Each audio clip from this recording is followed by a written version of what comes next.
Fallout Equestria Project Horizons, Chapter 44, Mares and Stallions.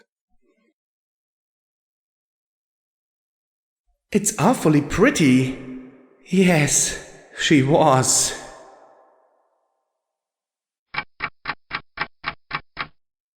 The wasteland is a poisonous place. I don't mean the taint, radiation and disease. Sure, those are problems, but they're not the wasteland's true assault. All of those can be fought or borne. They could even be defeated entirely. But not by one pony working alone or by warring gangs or small, scattered, distrustful settlements.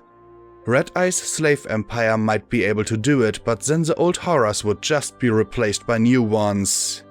To heal Equestria, ponies needed harmony, true harmony, and that was what the wasteland fought against most strongly. The poisons that are killing us aren't magical or chemical, they're psychological. And they were killing Equestria even before there was a wasteland. Rampage had tried to show me that, but I hadn't quite gotten it. I was poisoned. We all were. Doubt, fear, hate, regret, shame, pride. I was walking a toxic waste dump of mental venoms that were killing me and ponies around me. No wonder I'd taxed Happy Horn's therapy machines to their absolute limit. No surprise they couldn't create a simulation that I'd have been content with. The faults lay not with the environment but with myself. And I'd killed an innocent filly. I knew I wasn't Deus yet. I hadn't gone in there intending to kill Boing and her two friends. They'd been casualties in my fight with the Seekers. But 2 weeks ago, when I faced the Reapers in Megamart, I hadn't tried to tear them apart like I had the Thunderhead Pegasi in Yellow River. I could have talked my way out, especially with Dusk there. I could have tried to find a better way. Now I wasn't even sure I was trying anymore. And I'd have to change that. Since I'd gotten back to the hoof, I'd been falling apart. No, even before that, when I'd pulled that stunt with Little Pip. Would I have done something that reckless if I'd been normal? And everything past that, Brimstone's Fall, Priest, Chimera, the Harbingers, I was running full out with no brakes or thought at all. Something inside me was wrong, and I needed to find a way to fix it. Pieces of myself had been falling away bit by bit, and I needed to find a way to pull myself together. And the first step was finding a place to sleep. I'd wanted to go back to the tunnel with Boing. I'd wanted to give her and her friends a burial like I hadn't given Scoodle, but that wasn't possible. I'd gotten into viewing range of the construction site and could go no further without being spotted. The Seekers were using the train tunnel to come and go in their search for me, and without a stealth bug, I'd be toast. Even with one, I doubted I could sneak out 3 bodies for burial.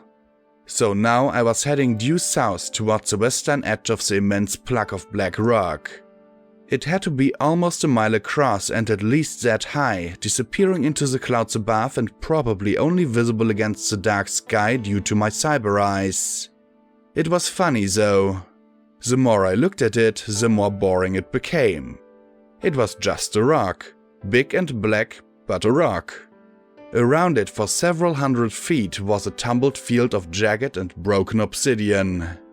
5 minutes spent trying to pick my way around massive hexagonal blocks of stone that had peeled away from the sides of the mountain and over shattered black volcanic glass convinced me that this was a good and nasty way to die. The sharp glass edges promised a particularly bloody end at the slightest misstep.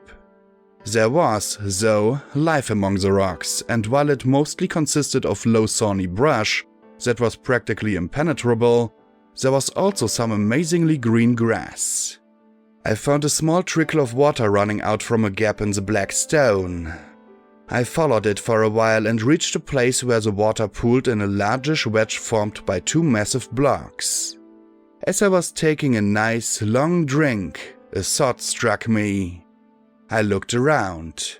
I'd deactivated my EFS so that the red bars would stop twitching in my vision everywhere I looked. There was no way I could fight them properly if they all were real anyway, and it was impossible to pick anything useful out of all the noise my wonky brain was throwing in. The night seemed quiet and still though, save for the soft noise and motion of the water. This was probably still a bad idea, but I stripped off my armor and carefully waded in. I definitely didn't want to get over my head, as swimming was impossible with my metal legs. The water turned out to be quite warm somehow. Despite everything I'd been through, I smiled at this simple pleasure. Was there anything more soothing and civilizing than enough hot water to submerge yourself in? I washed the accumulated blood, sweat and grime off my hide and white enameled limbs, then gave the same treatment to my thrashed armor. Half the ceramic plates lining the back would have to be replaced, but I had some suits from Happy Horn that I could use for repairs. I'd have killed for a block of soap, but just cleaning myself off helped to keep me stable. I was walking a very delicate line. The hospital had helped me face what I'd done, but I hadn't really processed it yet. Heck, I still wasn't over Scoodle or what had happened on the boat. The boat. I thought of how I'd been acting. The ghoul scavenger in Brimstone's Fall. Candlewick's ass grab. Was I even safe to be around males? The thing was, after getting to know P21 as a person and meeting Priest and others, I liked them. For most of my life, they'd been nothing but reproductive equipment and I'd used them as such. I hadn't been much better than the bugs who ploughed me on the seahorse. Out in the wasteland, I'd realized that there was so much more. Friends, enemies, and maybe even something else someday. Oh sure, Glory had my heart, but I didn't want to be reactive. Assertive, yes. Respected would be nice. Berserk? No. I found a submerged ledge I could sit back on and looked at my mechanical hoof. I extended my fingers and watched them slowly move. There was a special kind of magic there, taking my thought to move and translating it into the motion I wanted. Enchanted to repair itself and to magically translate feeling, pressure, temperature, and damage. Tough. Yet, as I stared at the water beating on the white surface, I had to admit that, if I'd been given a choice, I'd have had my normal limbs back. But I was a cyber pony. One I'd known had been content to be reduced to a life in a jar. The other had been a sadistic monster. The only other people like me that I'd met weren't even ponies. That didn't leave me a whole lot of definite ground to figure out what I was supposed to do or be. Theoretically, I might live for centuries, the professor had. But what about relationships? Would I outlive Glory? Could I have a family? Should I even want to have one? I still could feel pleasure. Hell, it was the last remaining thing I had that was unquestionably organic. Something to live for. If only the thought of it didn't make one part of me start to panic and another part of me feel horribly guilty and another part feel ugly and mechanical. I touched the restored left side of my face. Glory had saved my sanity. I never would have lasted if I couldn't even look in the mirror and not see a machine. I gave a rueful smile as I played matchmaker in my head. It helped take my mind off other things. If I were to get physical with a stallion, who would it be? P21? Oh, that thought opened up a can of red roaches even I couldn't begin to deal with. I'd had a brief fantasy of a fling with Priest before he'd reminded me that not all bugs were interested in me. What about Brutus? I thought of the massive black earth pony and smiled.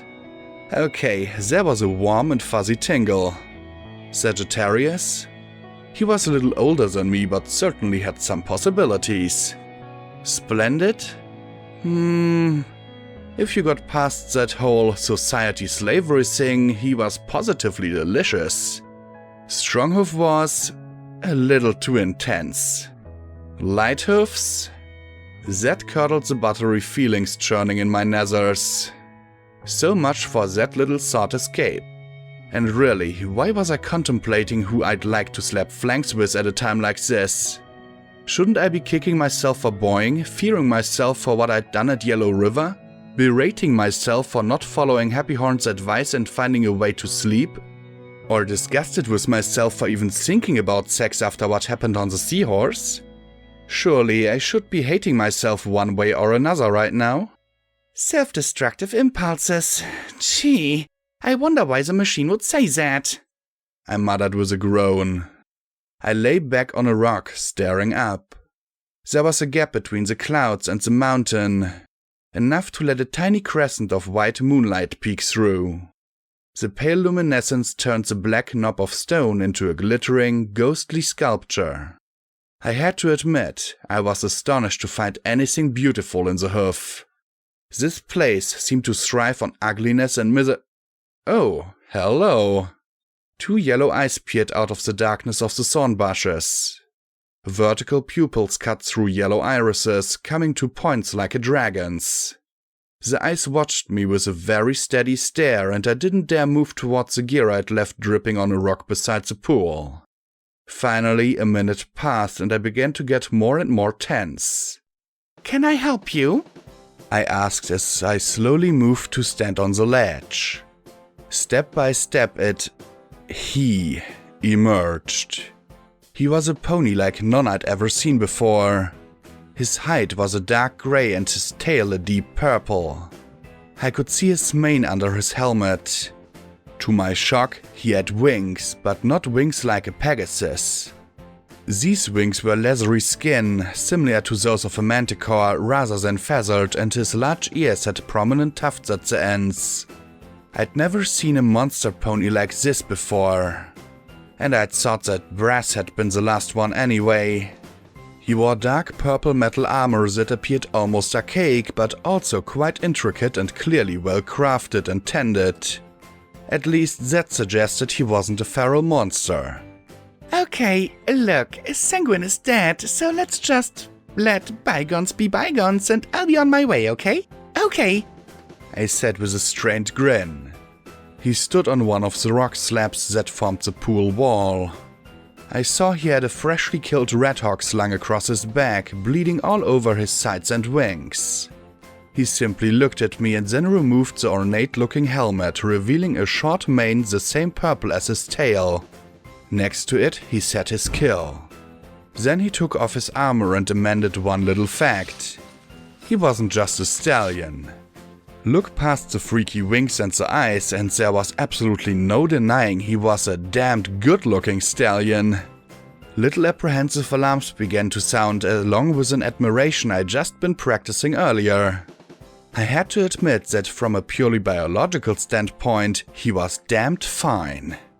Toned flanks, sporting a large, heart-shaped Gothic shield, strong shoulders. He was big, but not too big. I shook my head hard. Okay, not the time for this. Of course, that did nothing for the part of my mind that was screaming and making my nethers clench. Another little part of the crazy that was my brain wanted to get friendly then and there just to prove that what had happened to me wasn't in control. Fortunately, I had just enough sanity left to seize both impulses and send them into opposite corners of my mind for a timeout. "Hey, it's nice to meet you. At least, I hope you're nice. I mean, of course you're nice. We're all nice here and—" He jumped into the other side of the pool, disappearing under the water. Wow, was it just me or did the water get a whole lot hotter? It might explain why I was so warm all of a sudden. He emerged just a few feet away, the water cascading off him as those bright amber eyes peered at me. He then sat on the ledge beside me, and I just sat there, ears folded back, staring at him. There was a riot going on in my head as I had parts screaming to attack, parts screaming to run, and parts screaming to rut. Silence was my only hope. Fortunately, he didn't speak to the crazy cyber pony sitting with her legs pressed together and her tail so tight between them that it'd take a pry bar or a little flattery to get it out. He washed the blood off his lovely charcoal grey coat, his wings stretching out a little. I couldn't take my eyes off him. I had no doubt I could kill him. That wasn't the point. I wanted to be around the stallion without reacting like they were the ones on the boat. I didn't want to be a grenade with the stamp pulled. He sighed and reclined in the hot spring, and that pulled my eyes in an entirely different direction. I was pretty sure my face was the same color as my mane as I sank down, staring straight ahead. What the hell was the matter with me? I was just taking a bath with a very, very nice stallion. One who just looked at me and smiled steadily. This wasn't 99.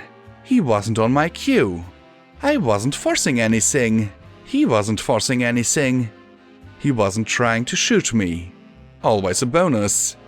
Say hi, Blackjack. Run away, Blackjack. Don't kill him, Blackjack. Do something, Blackjack. Gotta go, hi, what's your name, maybe? I blurted all at once, and he looked at me in surprise. I covered my face with my hoofs. Look, thank you for not trying to kill me. Really, I really appreciate it. But I'm just a bit of a basket case, and I've been through a lot, and you're really cute. Really, but yeah, sorry. And I turned and climbed out of the pool next to my gear. So did he. I froze as I saw him right there behind me. Neither of us blinked as he just looked at me and I stared over my shoulder at him. If he put one hoof on my flank, I'd kill him. But I also really wanted him to. And I also felt horribly guilty for wanting him to. And so I just stood there as he sniffed the crazy mare. Okay, apparently I smelled good. I didn't dare move and he touched me. Oh, I really didn't want to kill him. Except that I also really did. My brain was zigzagging all over the place. In 99, I was the one who was supposed to fill my queue, make all the moves. This was new. He lifted his head and smiled at me with a soft snicker. He was game. Oh, he was game. Was I? Finally, the assorted crazy that was my brain lurched to a decision as I turned to face him and backed away. As much as nice as the idea was, there were way too many unknowns, not to mention the fact I might snap and kill him right in the middle. I was really glad for once that my heart wasn't pounding in my chest. The noise would have been a dead giveaway. But I didn't know who or what he was beyond male. Sweet Celestia was he, but I didn't even know his name, not to mention species. Look, I need to go. I am really not in a condition to, and thanks for not killing me, or trying to. It's just, yeah, okay. Please don't follow me.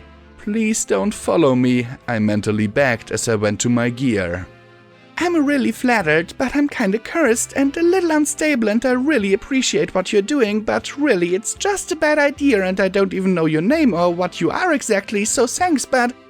I babbled a constant stream, hoping that I'd eventually hit the word or phrase that would convince him I was not the kind of mare he wanted to rut with. I looked down. Gear, guns, good to go. I just bundled them up in one heap. I'd put them on later when there wasn't as much penis around me. Nice penis on a strange bat stallion who might just be sizing me up to eat or… I looked up and he was right there. Just right there in front of me with his bright eyes, and what was the matter with me? What was the matter with him? Wasn't there this huge sign around my neck saying, "Don't spank flanks with the crazy"? My brain gears locked up. Hi! Was all I could squeak out. Please, I'm not safe to… I whimpered as he leaned in. I really didn't know what I'd do if he… Apparently it was stop sinking. His lips met mine, and while I was in no condition to be kissed, another part of me came roaring to the front of my mind and with primal rage stomped every last bit of guilt from my crazy. Don't kill him. Please, don't kill him. No doubt I'd be angsty like crazy for this later, but right now I just let it go. I kissed this utterly anonymous stallion back. No doubt he'd turn out to have some sort of terrible secret or dark past or traumatized soul or something. But right now, I had to admit he was a damned good kisser. There was just one thing. I slugged him so hard he landed in the middle of the pool with a splash. Fortunately, he wasn't half metal and floated there in a daze as I huffed, inventing all new colors of red. With him further away and my ardor momentarily doused, I was able to sort a few things out. I had to admit I'd really needed that kiss. I might have red roaches in my brain, suffer from self-destructive episodes, and be half metal, but as he pulled away, a little pony in the back of my head gave a little Woo! I'm good and cute enough to be kissed by a cute guy! cheer and dance. I quickly backed away, feeling confused and thankful and wary all at once. He blinked at me from the middle of the pool and I was oddly glad and at the same time alarmed to see him smiling ruefully. Thanks, but don't do that again, I said as the cheer wore off and the wariness resumed, but he seemed to be content with just that and backed away. The kiss had rearranged things a little. No, rutting was off the table and I'd smashed him if he tried. Panicked was shelved for the time being. If he had friends show up, though... Hey, I just kissed a guy and not shot him. That was progress, right? Right? Why now? I didn't know how to deal with a bug that was interested in me like that. First things first. So, do you talk?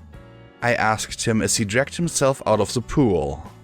He held the side of his face and frowned, but thoughtfully rather than in annoyance. Finally, he shook his head and pointed at himself. His mouth opened and closed several times, but then he pointed his hoof at me and covered his ears. You can talk, but I can't hear it? I asked in confusion, and then he tapped his nose with a nod and a smile. But I can smell it? He froze and then said, waving his hoofs in front of him and shaking his head. I can't smell it? He stopped and looked at me, now with probably as much confusion as I had. Okay, the important thing is that you can't talk in any way I can understand? He sighed, rolled his amber eyes, then shrugged. He stood and trotted to his armor, then pulled out a chalkboard and a piece of chalk. He popped the letter into his mouth and wrote, yes.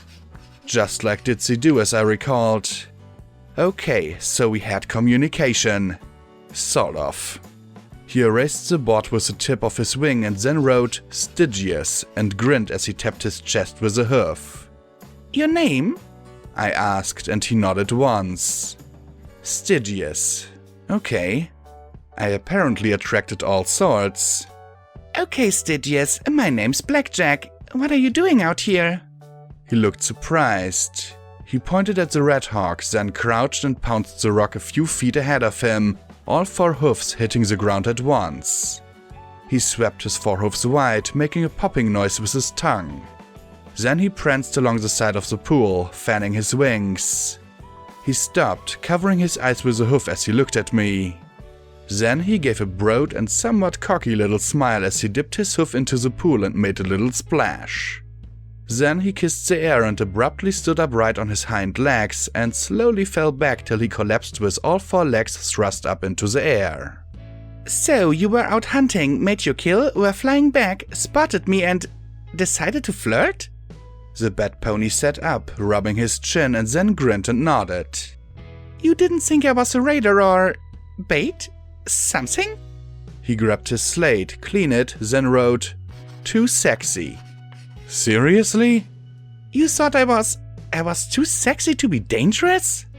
Now I was more worried about him than what he might do to me. He grinned ruefully and shrugged, smiling up at me. Clearly, I'd need to hit him again if I was going to work that interest out of him. I rubbed my temples and moved on to the next important question on my mind. What are you? The bat pony blinked, then wrote, "Luna's Guards." Okay, so not a monster pony. And plural. I certainly hadn't heard anything about them in school or the Wasteland Survival Guide, or from DJ Pawn 3. You used to guard Princess Luna? He pointed at himself and then shook his head. He then wrote, "Great 10 times Grandma." Oh, you're the descendants of Luna's guards, I said as he tapped his nose. I assumed that was his way of saying yes. But why didn't they die in Canterlot with her? He looked at me with a flat expression and I winced inwardly. I couldn't blame him. That was a 9.5 on the bluntometer. He rolled his eyes and cupped his forelegs, rocking them back and forth. Then he pointed betwixt my legs and tapped his stomach. Then he pointed at himself and held his hoof cold high in front of him. I struggled a moment, then guessed. Oh, so there were babies, mothers, and young ponies who weren't in Canterlot? He nodded vigorously. Do you live around here then? He froze, then forced a grin and shook his head firmly. He looked a bit too nervous to me, though. He glanced out into the darkness, then waved vaguely off towards the east. Well, very nice to meet you, Stygius. Really, it was nice to meet something interesting that wasn't trying to kill me. But I really should be on my way. I shook the water out of my barding and strapped it on. Stygius looked crestfallen as he watched me. Suddenly he darted back to his dark purple armor, put it on in a flash and soared over and landed in front of me with a broad, cocky grin. But due to his haste, his armor was askew and his helmet was on backwards. He froze a moment, then reached up and turned it around straight, trying to maintain a dignified expression. You want to come with me? He bowed deeply. I sat and looked at him flatly. Why? He glanced at my posterior, then grinned and struck a noble pose. It might have been a little bit impressive, even with a backwards helmet, if a second dark form hadn't swooshed out of the night and pounced right on top of him. He slid almost 10 feet, looking up at a second bat pony with the same dusky hide. Her mane was more bluish than purple, but other than that, they looked quite similar. This bat pony was a mare in the same sort of armor and she looked pissed as her bright yellow eyes glared down at him. Suddenly I could just make out the faintest chirps, squeaks and squeals at the edge of my hearing as she moved her mouth.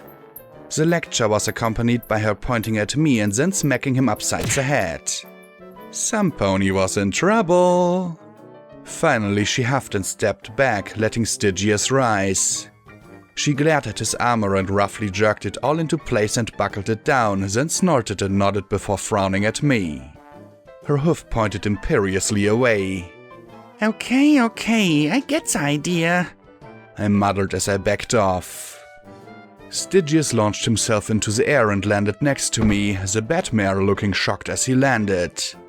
I heard the faintest squeaks and chirps as he pointed at me. She frowned at him, now more in worry than anger. She made the smallest chirp and jabbed her hoof in my direction. Then she looked at him suspiciously and pointed at me again, making another noise. He suddenly looked nervous, fidgeted and then assumed the noble pose once more and made what I assumed was supposed to be a gallant sound. She looked at him flatly, then sighed and shook her head, taking off and soaring in an arc to land before me. Then she reached out and patted my shoulder gently. I just stared at her in utter confusion as she trotted past Stygius with a scornful snort, grabbed the red hawk in her hoofs and flew off into the night on silent bat wings. I looked at Stygius. So? He sighed, grabbed his chalk and scribbled, "Twin sister." A moment later he added, "Tenebra" underneath it. Strange names, but must be a bat pony thing. He erased it and then wrote, "She mad." No. Really? Why? Rules. He made a snapping motion with his hoofs, then pointed at me and shook his head. Breaking rules? Oh, you weren't supposed to, join me?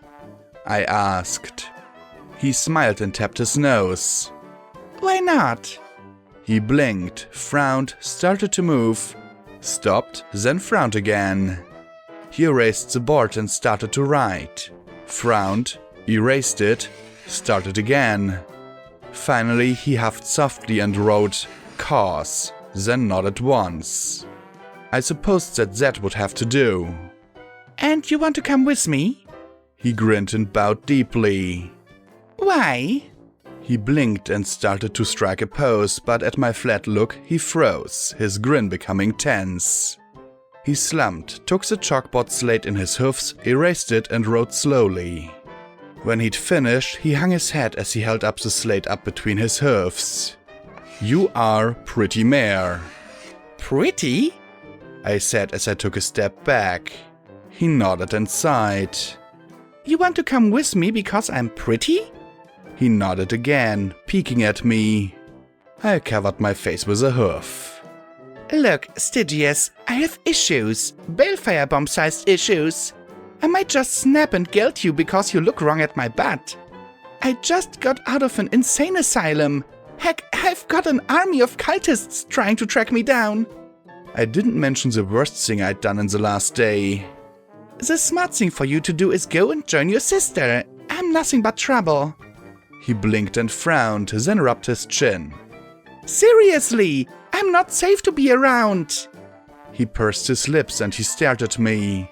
I took another step back. Come on! You can't seriously want to come with me just because I'm pretty. He gave an easy grin and nodded. Nasty, suspicious parts of my head were hissing all kinds of accusations. This was obviously some sort of plot. There was some sort of scheme here. No stallion could want to just trot along for the heck of it. He wanted something and I was fairly sure it was right underneath my tail. But was it necessarily a bad thing? Hell yes, roared part of my mind. Maybe not, mumbled another part. Once upon a time, P21 had accused me of having trust issues in that I was really stupidly trusting. Now here I was, suspicious simply because a strange bug liked me, was interested in me and wanted to come along. I laughed softly, shaking my head and earning a quizzical look from the charcoal bat pony. Bat pony. There had to be a better name for them. I sighed and nodded in resignation. Okay, but please don't get killed. Don't try anything too friendly. Then I frowned and added sharply, and don't shoot me, understand? He looked at me in blank confusion and then gestured to the fact he had no guns. In fact, I didn't see any weapons on him at all. If I was lucky, that meant that he was such a master of hoof-to-hoof combat that he didn't need them. But this being me, it probably just meant he was good enough to take a rat hawk by surprise and had never needed to fight anything else. Don't look at me like that! Just because you don't have a gun doesn't mean you won't find something to shoot me with. Wait. I froze as I felt myself turning red as he looked at me with a smile that was way too cocky. Smug for my liking. I mean bullets! Shooting bullets! Just don't! He gave a soft, high-pitched chuckle just barely in my hearing range as he flew lazily behind me. And for the first time ever, it was my tail that was feeling all tingly, not my mane. Together we picked our way along the scree and thorn bushes toward the southern edge of the mountain.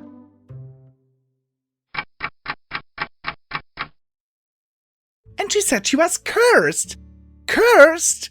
Just for bumping into me? I mean, I know I sometimes cause trouble for ponies without meaning to, but cursed? That's a little upsetting. I rambled as we made our way along. Clearly, traveling with me for almost an hour and hearing my entire life story hadn't really convinced him that I wasn't the safest mare to be around. I had left out the worst parts though, for now, and might have shuffled things up. He was flying after me with a funny look on his face as we crept around the edge of the talus, at least. I hoped that meant that he was reconsidering. Like the far side of the valley, this area was more sparsely developed. What had been built here looked like it'd been built like bunkers. The homes were made of reinforced concrete rather than wood and stone, and the apartments were like miniature fortresses fighting to creep off nature and water. Most of the buildings looked sunken into the slopes though, and it was often easier to trot over the flat, muddy roofs of the few in our way than it would have been to go around them. None of the buildings were very habitable. If they weren't bombed or blasted, they were usually filled with mud and reeking stagnant water. And as if matching that style, the two largest buildings off on the eastern edge of the city were of the same brutal architecture, resembling immense concrete blocks with the edges filed off. The larger of the two, south of Black Pony Mountain and all the way up on the slope of the eastern mountains, I assumed was Hightower. It wasn't quite as tall as the Fluttershy Clinic, but it was a wide, square block of a building about the same size as Flash Industries and surrounded by a high stone wall. I could barely make out a garish rainbow-colored glow on the south side. My sleep-deprived brain was getting weird again, and yet I felt fine. I knew that I needed sleep, hoped I could somehow find it. But I didn't see any place around here. I guessed that whatever state I'd been at Happy Horn hadn't counted as sleep. In fact, I couldn't remember, in any of my memories of that place, having slept. It all just blurred together into one smear. With the shadows getting twitchy and my EFS switched off, I needed to hole up and do something to try and shut down for a few hours. I just couldn't see any place nearby that sounded like the place a dealer had mentioned. Somewhere safe? Wait, what was that? Some pony had dropped a giant pink gumball in the low, thorny woods. The gnarly trees obscured it, but from above the sight was impossible to miss. It glowed slightly with a strange internal illumination and I found myself just staring in shock at it. I pointed down at it with my hoof. What is that? Stygius simply shrugged and made a motion of pushing against something, then beating it with his hoof, and then he hunched his shoulders once more. Well, it was the most unusual thing on the mountain slope, so might as well check it out. Making our way closer to the pink ball, I found myself looking nervously at the trees. These were actually alive, and after my last experience with a forest, I was definitely leery of timber wolves, exploding apples, anything blue. However, aside from a carpet of dead, soggy leaves underhoof and numerous little streams trickling along, there wasn't much that stood out. I tried eating one of the greener leaves, but found it tasted like a mouthful of tart wax. That didn't stop me from eating it, of course, but it did get me some curious looks from Stygius. He chewed cautiously on one, then spat it out immediately. Life endured, even in the wasteland. Most of Hoofington might be dead and sterilized, but life was crawling back. This was a result of 2 centuries though, and there were other parts of the hoof that were still just dead forest and struggling yellow grass. Without something like Gardens of Equestria, who knew how long it would take for the land to really recover? Then again, one way or another, recover it would. That was heartening, if only a little. But it raised the question of whether pony kind would recover too. And that looked far more iffy. We found a track through the woods. Scraping away the mat of leaves uncovered the cracked and broken surface of a road running along the curve of the eastern valley. Most of the homes here were in the process of being consumed by the dead leaves and detritus carried on the streams that cut along the hillside. Once or twice we saw wagons that had been split and twisted by the growth of trees. I noticed the Red Hawk family rooting around in one of the heavy concrete homes, but they didn't seem to notice us, or maybe didn't care. Then we reached the pink bubble. It had to be almost 100 feet in diameter, and the looming trees around it were slowly growing along its surface. Stygius flew overhead and rammed hard into the shield, and to my amazement, it indented a great distance before snapping back into place and flinging him away. He flipped end over end, righting himself and shrugging in mid-air. Then he flew down next to me and stood upright, leaning against it. I trotted up to it and pushed my hoof against the surface. There was a ripple and he tumbled through. I stepped through beside him and looked at him sprawled out on his back and gaping at me. Oh yeah, I'm related to one of the ministry mares apparently, not Twilight though. He just stared up at me in bafflement and I smiled. Sorry, I might have skipped a few parts. Then I looked past him and my eyes widened. Whoa! He scrambled to his hoofs and stared as well. Inside the bubble was a house the like of which I'd only seen above chapel. It wasn't an ugly block of concrete looking more suitable for a standoff against the striped hordes, but a place where ponies could live. Long green grass grew in a lawn around the stone cottage, and the dark hexagonal stones were covered in green vines, the delicate pink bells of their flowers filling the air with an indescribable sweetness. The cottage was built back against a natural ledge of dark stone. Water poured out of a fissure above to tumble into a wheel beside the house that slowly turned and splashed. Never in all my crazy visions of a world before bombs could I have imagined a place like this. It made my chest hurt to think that any place like this could exist.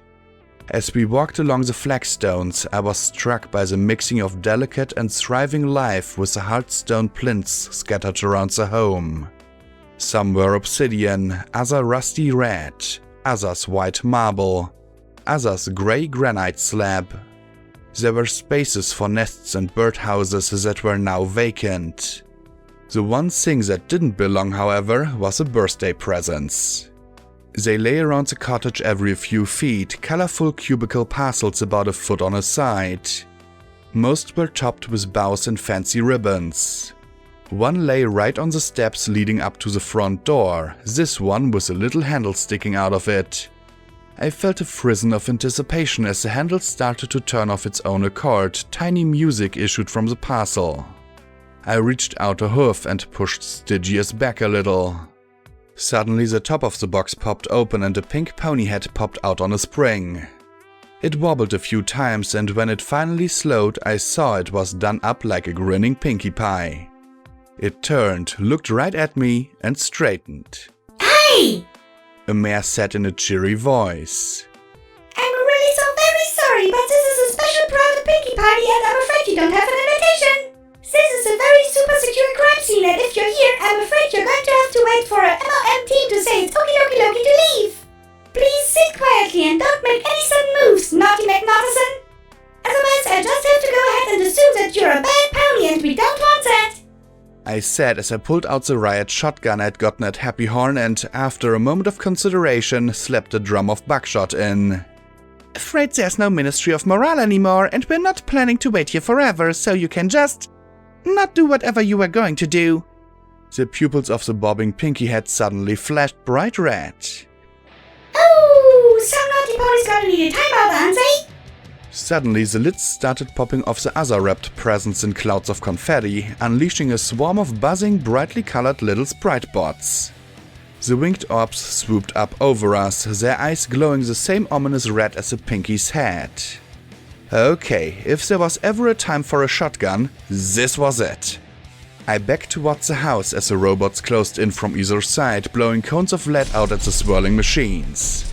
They exploded into flying shrapnel, but every gap that opened was immediately filled. I wasn't doing much more than slowing them down, and at this rate I'd have to switch drums really soon. And at that thought, the cloud of sprite bots that had now completely cut us off from the shield opened fire. One of their little red bolts of incineration magic did little more than sting, but these sprites were firing hundreds of them and making my armor start to smoke. There was only one thing to do. Get inside and hope Pinkie Pie hadn't left anything else nasty. We ran up the stairs onto the porch that ran the length of the front of the house, and I jerked on the front door. Locked. Of course. I gave it a solid thump as the sprite bots swarmed around us and the bat pony darted into the air. The door sounded very solid and was firmly closed.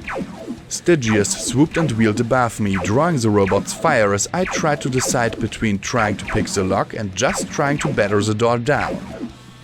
Every now and then he'd open his mouth and let out a scream that I could barely hear but also actually barely see radiating out of his mouth. The shimmering screech made the tiny robots in front of him crackle, spark and drop to the ground smoking, but he had the same problem as my shotgun. No matter how many he took out, there always seemed to be more to take their place. I gave the door an experimental kick. Ow! Okay, lockpicking then. I tried my best to focus as I knelt at the door, brushing aside the yellow tape printed with "Crime Scene, Smart Detectives and Bumbling Assistants Only" to get at the lock. I didn't have very many bobby pins, and I sure didn't have time to screw around. Focus. Don't think about the bug getting shot to buy you time to do this. Don't think about him turning to ash and drifting from the sky. Don't think about how handsome he was or that he was nice enough to come along with you in spite of your crazy. Snap. Well, I did still have more. Break. 2 more. Crack. Okay, last shot and I could not mess this up. Calm. Focus. Twist it just like so. Turn the lock and... broken. I gave a little scream, grabbed the screwdriver in my teeth and twisted as hard as I could. For a second, the lock caught and then my luck saved our asses again and it popped open. I kicked the door wide. Stygius, in here, quickly! He dropped down onto the porch in a landing that was just short of a crash and maybe not that much. His armor and hide smoking in dozens of places and the swarm wasn't far behind him. I grabbed him by his armor and hauled him in, slamming the door behind him. Good, sick, solid door. Please do keep the robots out. He collapsed onto the polished wood floor with a raspy exhalation. Around me, lights flickered on automatically. I looked around anxiously, shotgun out, but didn't see anything that looked hostile. What I did see was that the house was, astonishingly, completely clean. Aside from a faint layer of dust, I might as well have been 200 years in the past. I had to take a second look at Stygius to make sure I wasn't seeing things, though I still might have been, of course. Then I kicked myself in the rump and set to finding some healing potions. With all the grass outside, I doubted there was an innervation ring here. I ran from room to room and finally spotted a yellow medical case bolted to the wall in the water closet. It was thankfully unlocked and held 4 bright purple healing potions, and I immediately lifted them and raced back to him. Don't die. Please don't die. You're cursed, Star Maiden. No, I'm not. Curses, schmerses. He was definitely on the well-done side, but he was still breathing when I reached him. I held a potion to his mouth and he eagerly slugged it down. The burns on his hide lightened only a bit, so I gave him another. The angry rat evened out, and after a third potion, his dusky grey hide closed with barely a mark. He groaned and lay out flat, hoofs and bat wings splayed wide. I looked down into his eyes with a thankful smile. He was going to pull through. He looked back up at me, gave a wide grin, and puckered his lips. I barked, fighting the impulse to smash his face in. So he was a little flirty. Don't kill him for that. I closed my eyes a moment, then snorted and pushed his face away with a snort. Don't push your luck. Please. He looked at me in concern, but now that worry for him was past, I was taking a longer look at the house I was in. Like the outside, the inside was decorated in a style that reminded me vaguely of Star House and the Fluttershy Medical Center atrium. Most of it was wood depicting butterflies, bunnies, flowers, trees, and birds, but there was also a fascinating collection of gems and metalwork. In the kitchen, the faucet was shaped like a swan's neck. The wings of the butterflies on the mantel were perfectly cut rose quartz. Copper verdigris crawled alongside ivy carvings and literally popped out of the woodwork. The detail was such that I could see the veins in the metal leaves. One thing was out of place. There were stacks of bright pink plastic crates piled up next to the door. All of them bore the grinning pink pony icon of the Ministry of Morale. I noticed a checklist on a clipboard resting on top though and read, Ministry of Morale Crime Scene Evaluation Checklist for Super Smart Smarty Pants Detective Ponies. Number 1, check. Know who the bad ponies are. Number 2, check. Arrest bad ponies. Number 3, find evidence to prove bad ponies are bad. Number 4, question bad ponies to give up other bad ponies. Number 5, repeat steps 1 and 2. Now, I might not have known a lot about crime scene evaluation, but I found myself extremely grateful that Pinkie Pie hadn't written the security procedures for Stable 99. I doubt there had been a mare left under such guidelines. I dug through the crates, keeping an eye and a riot shotgun out for anything that flew or talked, but they were empty save for dozens and dozens of little envelopes and plastic bags. There was a date written in one of the boxes at the top of the MOMSCEC3SDP that piqued my interest though. The day the bombs fell. Decorations like the Fluttershy Clinic and Happy Horn. Searching for evidence in a house that had some kind of magic bubble around it? And who was a prominent figure arrested for treason right before the bombs fell? The book I'd found in Ten Pony Tower had said that this place was near Black Pony Mountain and Dealer had steered me to it. Goldenblood's house. Standing there, I felt a shiver run through me as I stared around the great room. Here was where the stallion himself lived, where he'd hatched his schemes, where he'd had a brief little together with Fluttershy. Clearly, he'd done all he could to make this place her home as well. This home had absolutely none of the ostentation of Blue Blood Manor. Everything appeared to be simply crafted, yet there was also a quality in the woodwork that I simply couldn't shake. Stygius appeared more concerned about me as I sat there staring at the furniture and decorations. I might find out everything I wanted to know here. If it hadn't been removed, I simply had to search. Sleep could wait. The ground floor turned out to consist of a library, some sort of workshop, a water closet, the kitchen adjoining the great room that the front door opened into. Stairs led up to a balcony running along the top of the enclosed rooms, and more doors opened off of that. I trotted to the kitchen cupboards and opened them up only to see that they were devoid of any food. The plates were all neatly stacked though, the forks and knives polished. The refrigerator wasn't just bare. It was empty and cleaned. In the library was a collection of books on history, politics, and other things I had no idea about because they were written in zebra glyphs or languages I didn't even recognize. The desk drawers had stationery, scrolls, quilts, and inks all neatly stacked in their respective places. Everything was clean and, for the most part, clear of dust. I was shocked to see how many pictures he had on his desk. Fluttershy was first and foremost, smiling as she held a little bunny, but next to her was Luna hugging an embarrassed-looking, unscarred Goldenblood. There were Twilight Sparkle and an adolescent Spike in his cave, sitting on his hoard. Applejack and Apple Snack looking equally uncomfortable at some fancy function. An incredibly young-looking Pinkie Pie dancing around a toothless lizard with her friends. Rainbow Dash flying in formation. Rarity wearing a stunning dress in black and red.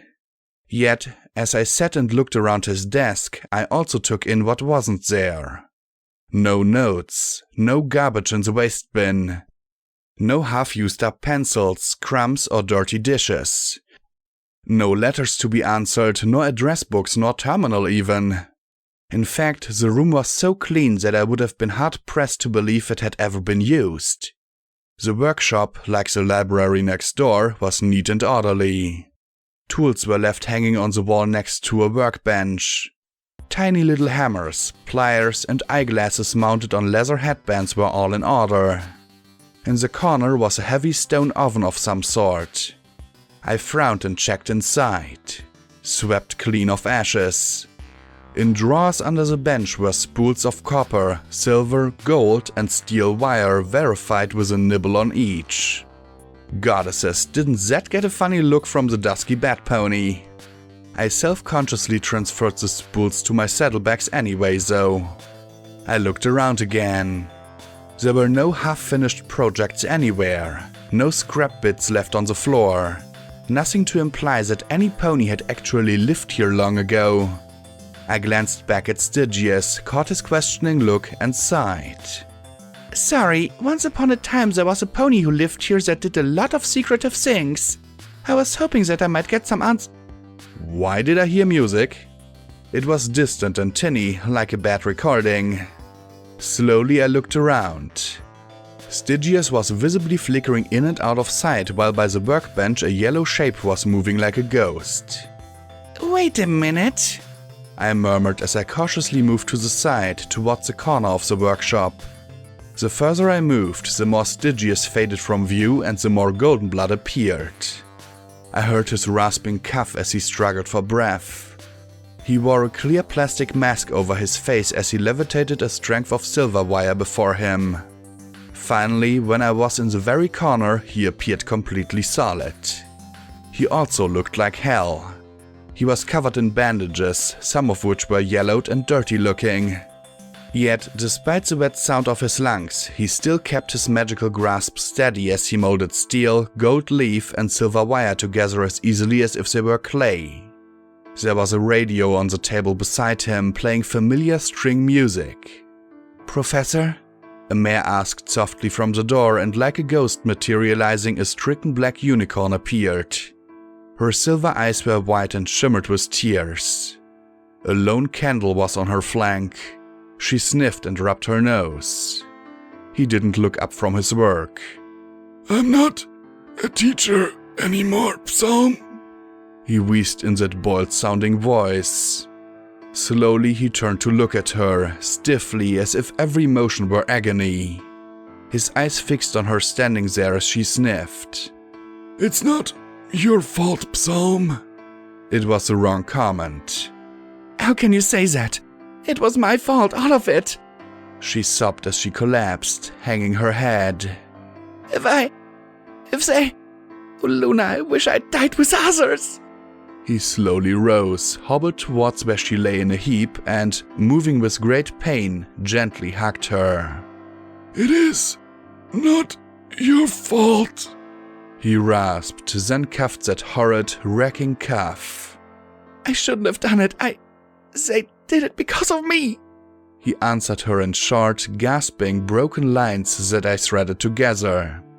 "You are not to blame, Psalm. Not for your kindness. What happened at Littlehorn was not your fault. Nor will you wishing to assume responsibility make it better." He patted her mane. "I wish I could help you understand that." He held her in his hoofs till her sobbing abated. "There, better?" She nodded and wiped her nose. What about you, Professor? She asked with a worried frown.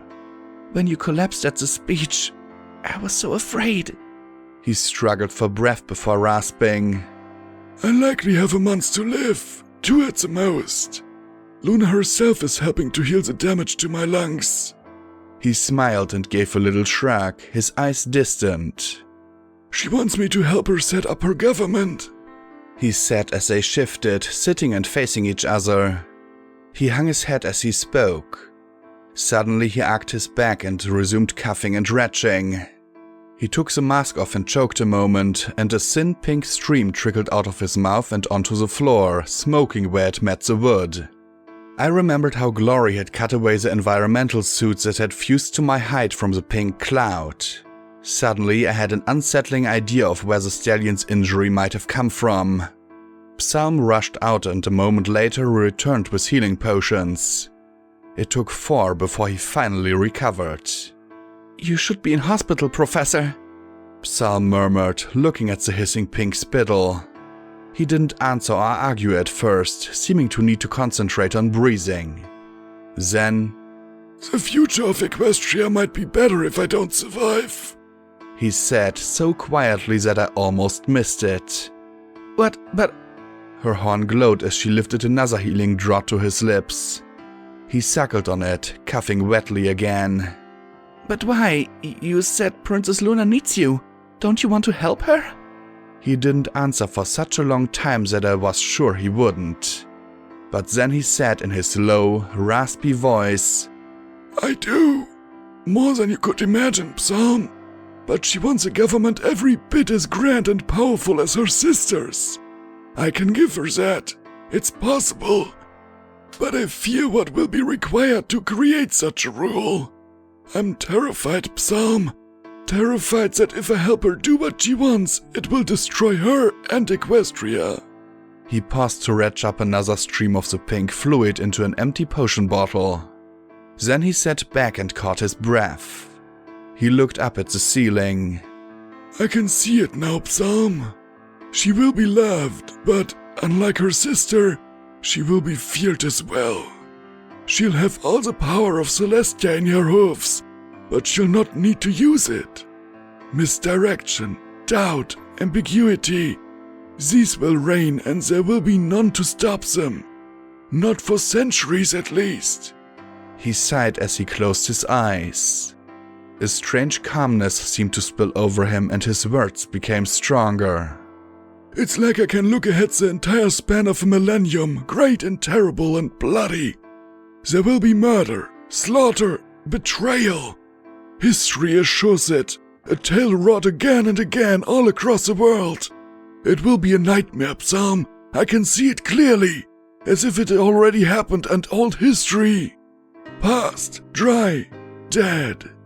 He shook his head and said in his rasping whisper, his voice flowing like a hissing steam pipe as he spoke with a look of sad resignation. I've never been so certain of anything as I have this psalm. So I must ask myself, would it not be better, more merciful, to help it fail?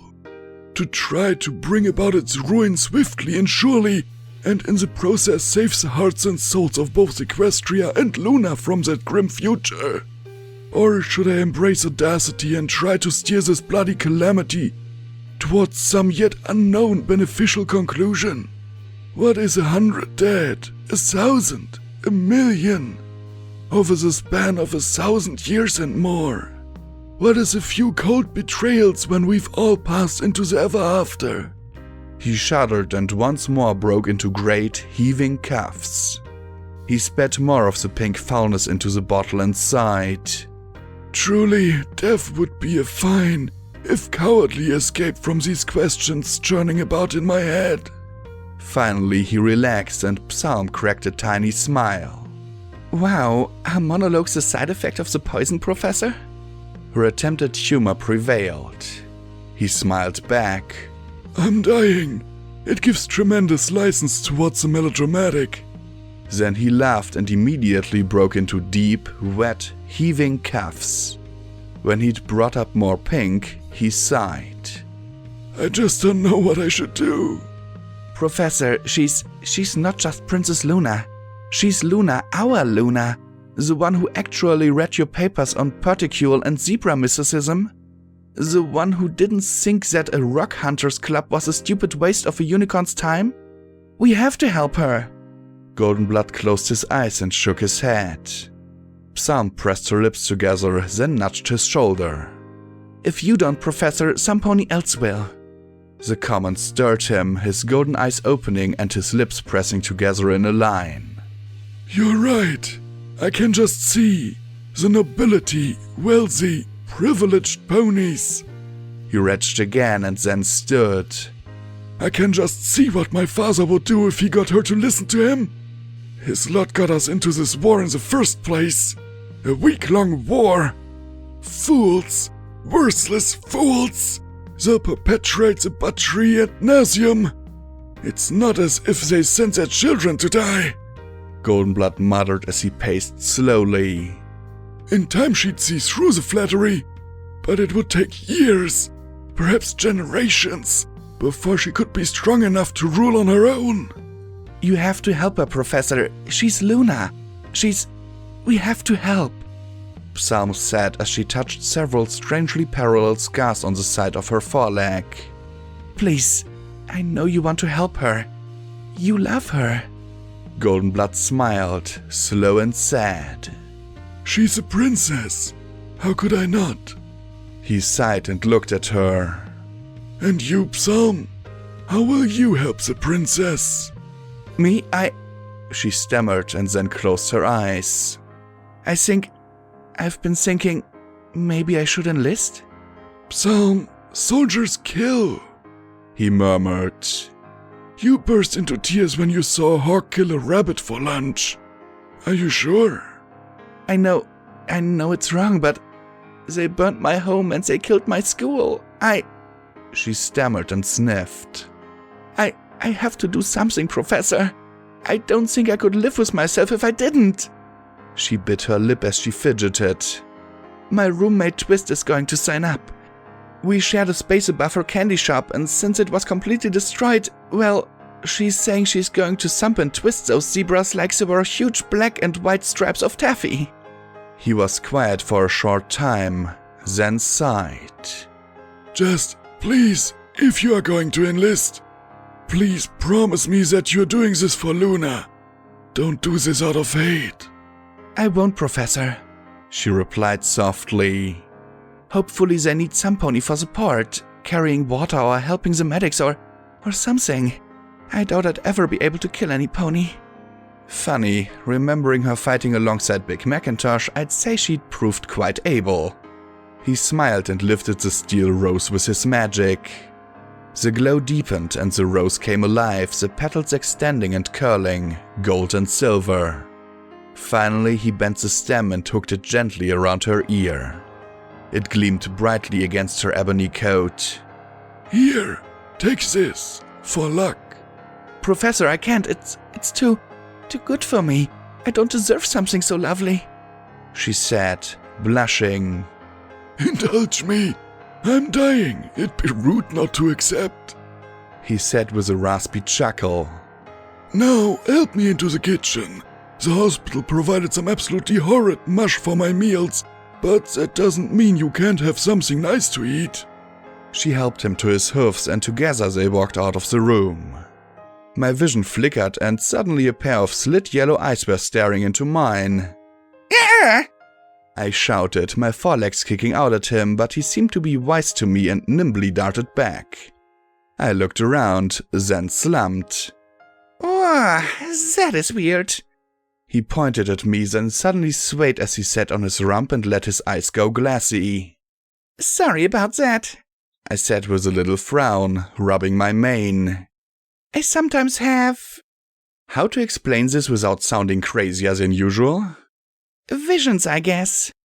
He looked at me skeptically and I waved my hoof at him. I know. Sounds crazy, but I do. I looked around the workshop with a sigh, then turned. In the corner of the room, right above my head, was a small hole. I'd bet my horn that there'd once been a camera of some sort there. Why? Goldenblood wasn't the director of anything back then. Add Mystery 4702 to the list.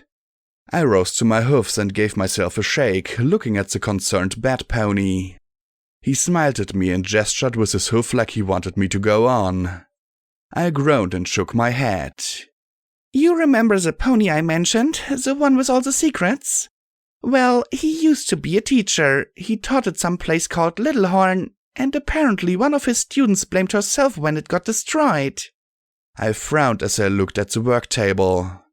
He was also an artist. Funny, I didn't like thinking of him like that. Bastard, manipulator, son of a mule, sure.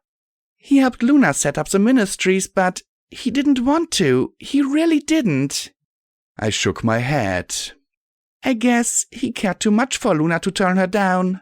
He gave me a sideways, appraising look. He pointed at me, clutched his hoofs over his chest and thumped them rhythmically as he adopted a besotted expression. I noticed he was just a bit nervous as well. You want to know if I have a very special thumb pony? I asked and he nodded. I smiled fondly. Yeah, I do. Her name is Glory. At once his smile melted and he slumped. What? He rolled his eyes towards the roof, hoofs wide, looking anguished. What? What's wrong? He looked at me, then pointed between his legs at his equipment and adopted a disgusted look, thrusting his nose into the air with a snort. He looked so disappointed I couldn't help myself and smiled. No. Glory is strictly mares only, but I don't mind males like that. No, my issue with males is... Come on, Blackjack, admit it. It stuck in my throat a moment, but finally I managed to spit it out. I, got pluffed pretty hard not long ago. Yeah. He stared at me in shock and I felt myself flush and looked away. That's why I'm so nervous around you, 'cause I'm trying to, not kill you. Stygius looked mad and worried. He scribbled on his chalkboard slate. I not hurt you. Then he growled and stomped what I assumed were my imaginary violators. Thanks, I know that. Or he was one hell of an actor. I don't want to do it with you and have a flashback in the middle. I smiled crookedly at him. You wouldn't want to fool around with me if I might hurt you, would you? He seemed to think about it for all of 2 seconds before he smiled and nodded once. I couldn't help but laugh. And speculate. It occurred to me then to wonder how Glory would take my behavior with Stygius. I'd only just met him though, so it wasn't like there was any emotional connection and she wouldn't be interested in him herself. Probably not even interested in hearing about it. A little recreation would be nice. Damn nice if it didn't involve raping a male on a breeding queue or getting nailed to the floor. Some nice, plain, middle ground sex. I wasn't like Glory. What had happened on the seahorse's side, I liked sex with stallions. A lot. I'd always looked forward to my turn on the queue. Even Vanity's memory orb had been fun. Had it been viewed in private, I probably would have had a new toy. Stygius interrupted my thoughts by pointing at me and then bumping his forehoofs together and giving a pointed look.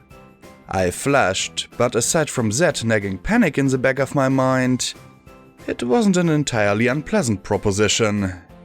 Maybe, I said, making him grin. But not right now. From the look on Stygius's face though, he'd follow me through a fire for a chance at my hind end. Stallions.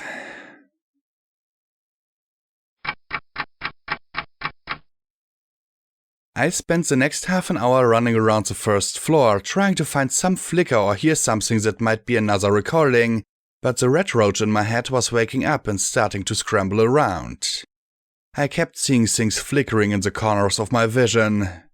Every now and then I'd see a red bar, even with the EFS off, and have to fight the urge to shoot randomly into corners. Yet I also felt slow. Before I'd had a nervous, almost manic energy.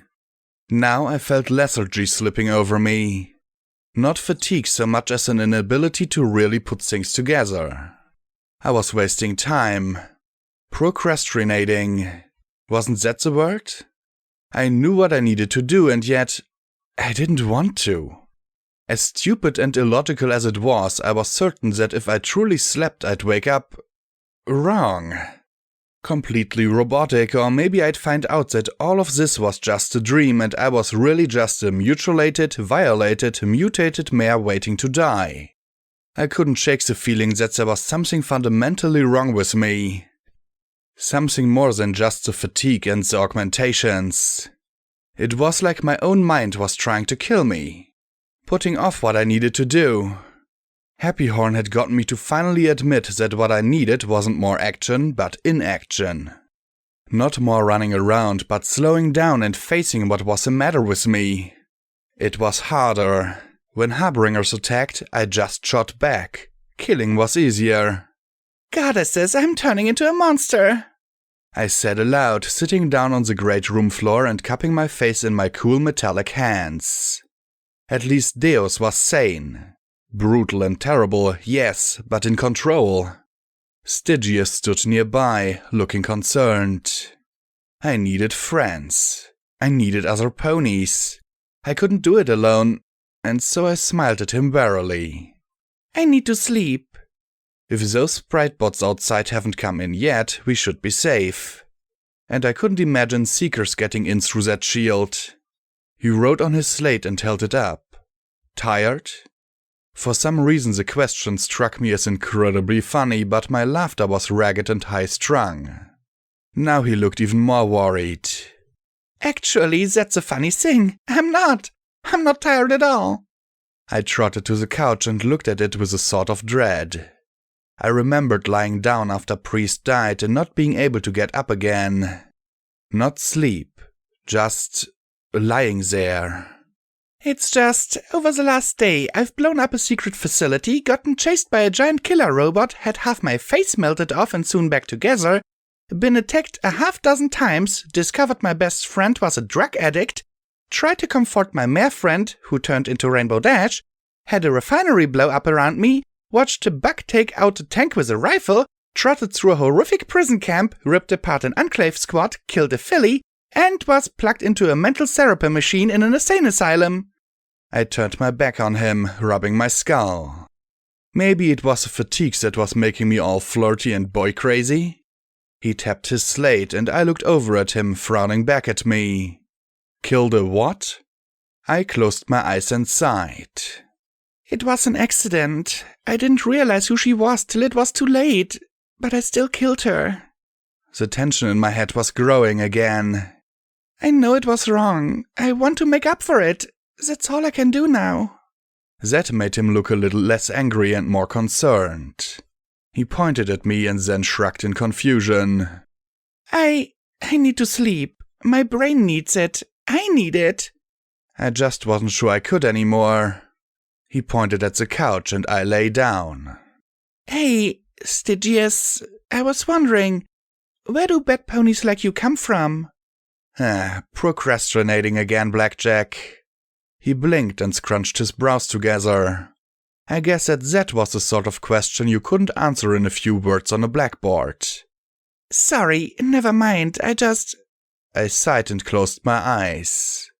It's been so long that I don't know how exactly to do this. I lay there for a few seconds, then heard the soft click of a door closing. He was a nice guy. The fact that he wasn't okay with what I'd done to Boing showed that he wasn't just some killer. Okay, maybe he was a bit of an idiot, following me. Assuming he didn't have some outside agenda. Maybe he... Sleep, Blackjack. That's what you need now. Sleep. Don't think about anything but that. Though it would be nice for P21 to have a guy he could, hopefully, relate to. I hoped they could be friends. I know Glory would probably be fascinated by him. Unless, of course, the Enclave already knew all about Luna's guts and the like, but... I grabbed a pillow off the couch, covered my face and screamed in frustration. Just stop! I'd gone through most of my life not thinking about things. Why was it so hard now? Just sleep, Blackjack. If I sleep, I'll die. I could remember being on the boat, feeling warmth on my face. The feel of Glory holding me as I slipped away. Goddesses, I wanted it so badly. I remembered stars. A vague, fuzzy memory of stars and beautiful music and a feeling of belonging. A feeling of others wanting me to stay. Self-destructive tendencies. Was that why I was so messed up? I'd died. I'd been at peace and then I'd come back. Come back as this metal and pony thing. They turned me into Deus. Maybe a less clunky Deus, but still a cyber pony. Glory had been right not to tell me. If she had, I wouldn't have let her. Better some more worthy pony like the Stable Dweller take EC1101 and try to find out about Golden Blood and Horizons. Instead, she'd plotted with everyone behind my back to save my life. How dare she? How dare she? What gave her the right? I opened my eyes and stared up at the ceiling, my mechanical fingers about to rip the flowery pink pillow in two. I was angry at Glory? I really was.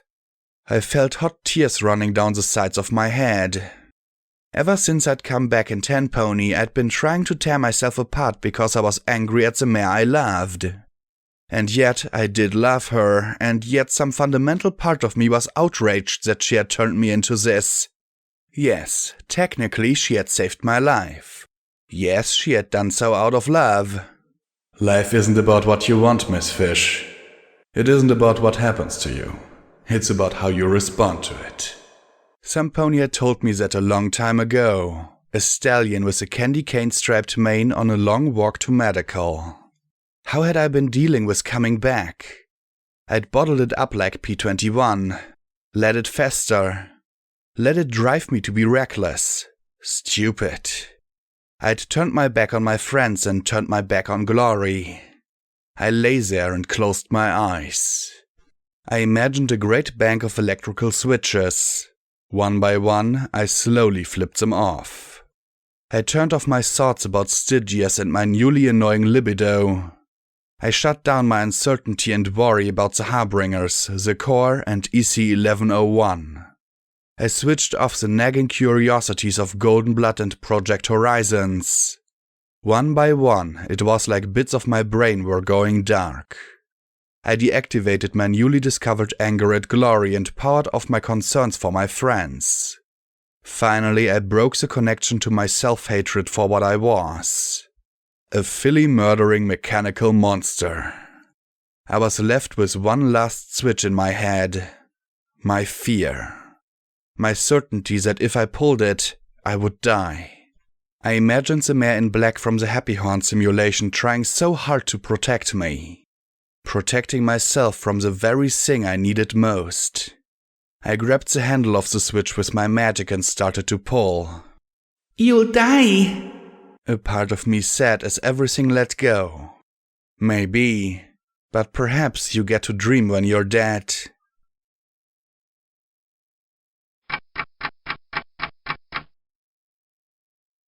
Professor Goldie, I got to go to the bathroom. Rampage whined, the striped filly hopping about with her hind legs crossed as we scrambled along the floor of the canyon. The students all carried their own saddlebags and wore hiking boots on their hooves as they made their way along. A beautiful, sunny day filled the sky, making the bends in the rock walls gleam and sparkle brightly around us. At our lead was a younger, healthier, happier Goldenblood. The river poured through the curving divide, bouncing and spraying over rocks as the Rock Hunters Club made our way along the bank. There were ponies I knew and ponies I didn't, yet I could see them all so clearly. You know, you're in the middle of the woods. Pick a tree, P-21 muttered beside me, rolling his eyes. Overhead, Glory and Stygius were hovering over the riverbank where water had polished the boulders until they resembled giant grey eggs. The grey Pegasus filly was telling a tan Pegasus colt that they couldn't have been left by dragons. Don't fly out too far over the river, Glory, pound cake! I called out in concern as the flyers wheeled about over the boulders. I helped lift a tiny boo and scotch tape up over a ridge of stone, my magic holding them steadily. I don't even know why they're allowed to go to our school, a coltish Trueblood said with a snort. It's Luna's Academy for Young Unicorns. I mean, really. What are Pegasi and Earth ponies going to learn about magic? Well, it's true that most of our students are unicorns, Goldenblood said quietly, but in a tone of voice that made my ears perk up. There are forms of magic that are beyond most unicorns. For instance, you might spend your entire life trying to learn a spell to tend a garden, while an Earth pony could accomplish it with ease. And just as we can learn from them, they can learn from us. Besides, piped the tan unicorn filly beside Rampage, he's my brother, so he can come to my school with me if he wants. Well said, pumpkin cake, I said, giving the young mare an approving smile. She beamed back. Trueblood snorted at me. Well, fine, but I don't know why unicorns with less magic than an Earth pony are allowed to be here. What's she going to teach us? How to not do magic? Suddenly a rock flew through the air and smacked him upside the head. Ow! He stared at the filly. Professor, she threw a rock at me! Accident! My magic went off! Pumpkin Cake retorted, sticking her tongue out at him. Professor! Trueblood whined. Unicorn magic is a strange and sometimes unpredictable thing, especially when you're insulting said unicorn's family and friends. Goldenblood countered. The colt snorted and muttered, At least for unicorns that have magic. He glared at me sullenly. She shouldn't even be here. When I tell Father, he'll write to Princess Luna about me being around deadhorns like her. I dropped my head a little. I really didn't want to get fired from this job. She's my assistant, and her magical ability is none of your business. Goldenblood countered with a tone of soft yet firm reprimand. Their eyes met, and the maroon colt lowered his head, muttering to himself. Goldenblood's gaze met mine, and the pale unicorn smiled. Professor Goldie! Rampage whined as she hopped in place, screwing up her face. 3. Just use. P21 muttered. Goldenblood sighed. I'm afraid he's right, otherwise it's a long way back to the toilet at Littlehorn. Oh! She whined and then darted off into some brush. Don't look! She shrieked. Who'd want to? P21 asked as he shook his head, looking around at the others. Hey, what are you doing in those bushes? Poundcake called from above. The filly's scream echoed up and down the canyon's walls. With that disaster out of the way, we reached a spot near the end of the canyon. Here the black rock was scoured clean by a torrent of water pouring down from hundreds of feet above. Cool mist played on my hide and dripped off my mane and into my eyes. I wiped the wet strands away and sighed, looking around at the bands of stones in the canyon's walls, shown so clearly with the wet bringing out their colors. One particular reddish-yellow band of stone stood out above the others. That was because this one had teeth. The massive fangs of some enormous creature were frozen in place where the profile emerged from the rock. Wow, cool! Poundcake said as he flew above us all. Whatever the creature was, it'd been 2 or 3 times the size of a pony. There were lots of other greyish bones visible in the rock band. Thank you, Poundcake, Goldenblood said as he smiled at the 10 Pegasus colt. If you remember our last session, I pointed out how when sedimentary rocks form, they create bands of stone called strata. These strata are usually arranged from youngest rock to the top with progressively older and older stone the further down you go. Like your room, bro. Pumpkin Cake teased the Pegasus with a grin. What are those, Professor? Are those bones? Rampage stammered as she nervously poked one of the shapes embedded in the wall. Once they were, but now they have become special rocks called fossils. Long ago this creature was alive as you or I, Goldenblood said as he gestured at the cliff wall. Then it died and was buried in this muddy sand. Over a very long time its bones were transformed into rocks like the ones you see here. His horn glowed as he levitated out a rock hammer, carefully picked one of the fossils free and passed it around. Or at least passed it around till it got to Boo. The pale earth pony filly then popped it into her mouth and started chewing on the fossil like it was an extremely stale biscuit. How? Was there an outbreak of cockatrices? Trueblood asked with a skeptical scowl. Actually, there are some theories that the transformation occurred with no magic at all, Goldenblood said with a smile. The maroon colt snorted disdainfully. Yes, that's a typical reaction, the pale unicorn said with a chuckle. Oh, there's another one, Professor! And another! Glory cried out as she dropped down to the bottom of the yellowy-red layer and pointed her wing at the darker layer beyond it. And even more down here, only these look like bugs, and there's a fish, the grey filly said, pointing her hoof at the rock face. The magic of Pegasus' eyesight, Goldenblood murmured, making the maroon colt glower. Yes, there are an amazing variety. I know that some books and films talk about ancient monsters like giants and trolls, but really, we know next to nothing about some of the creatures from long ago. What did they look like, for example? What did they hunt? How did they live? Were they intelligent or not?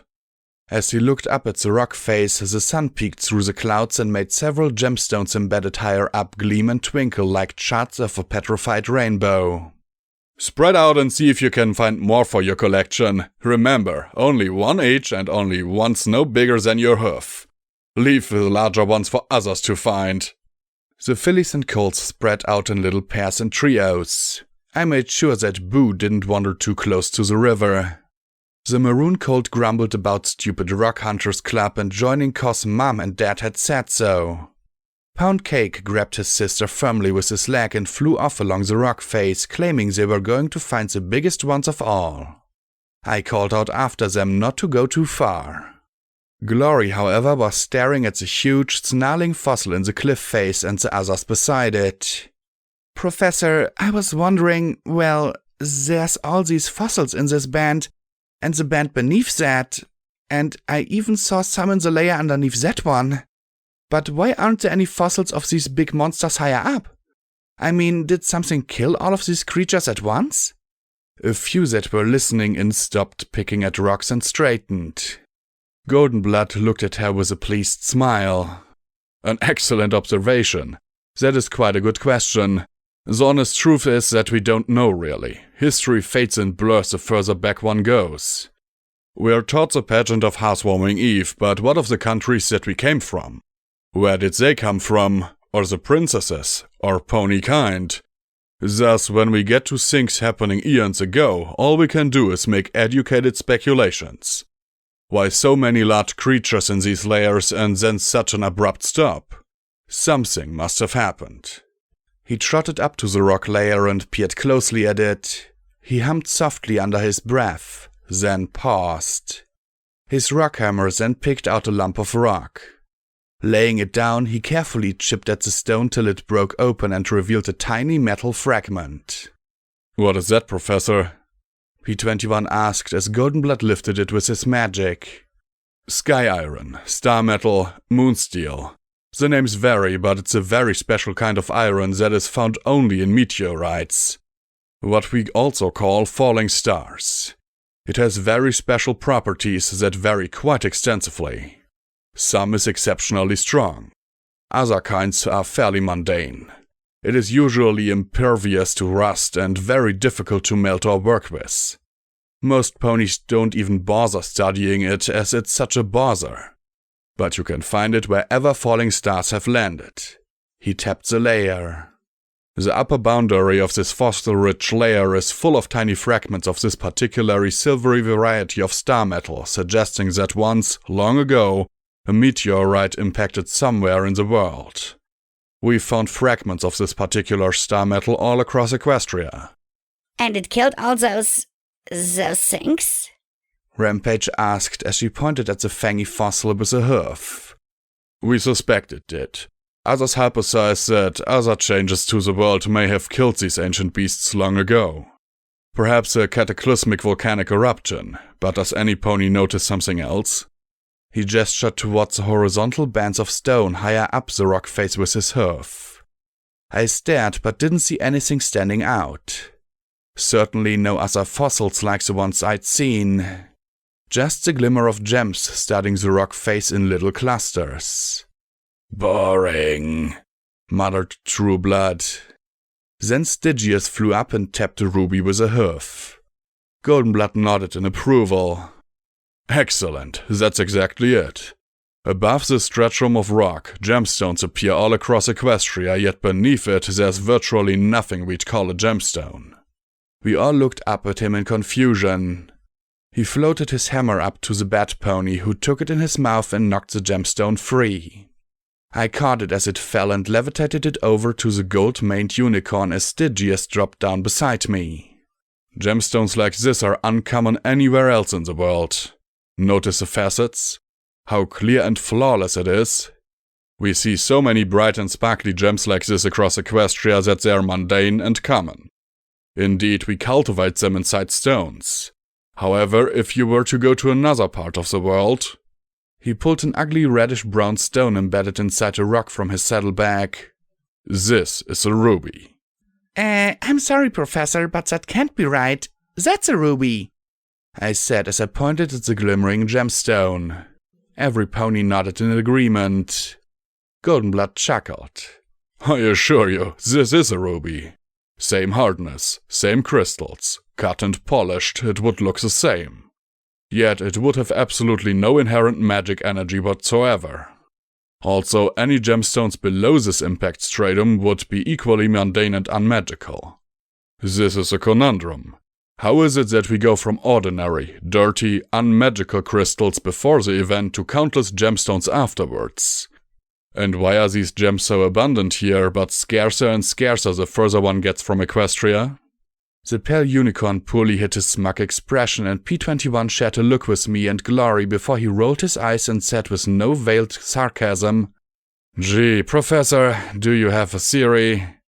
Rampage snorted, and even Glory fought a smile. Goldenblood smirked back at P21 and said, with a touch of singed pride, Well, since you're so curious, I guess I can share mine with you.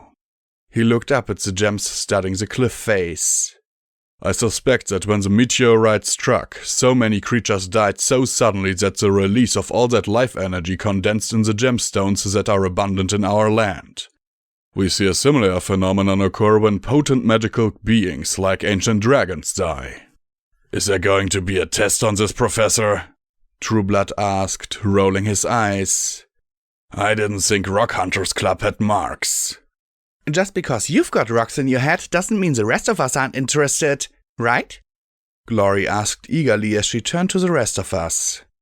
Boo tilted her head and looked up at her as she chewed on her tail. P21 gave a shrug, Rampage scratched her head, and Stygius was checking out my rump. Glory drooped in the air. Well, I'm interested. It's alright, Goldenblood said as he looked at the students hunting for fossils and then turned back to me. It looks like Pumpkin and Pound have wandered off again. Can you see if you can find them, dear? They're probably further back along the canyon. Tell them we have perfectly fine fossils for them to pick here.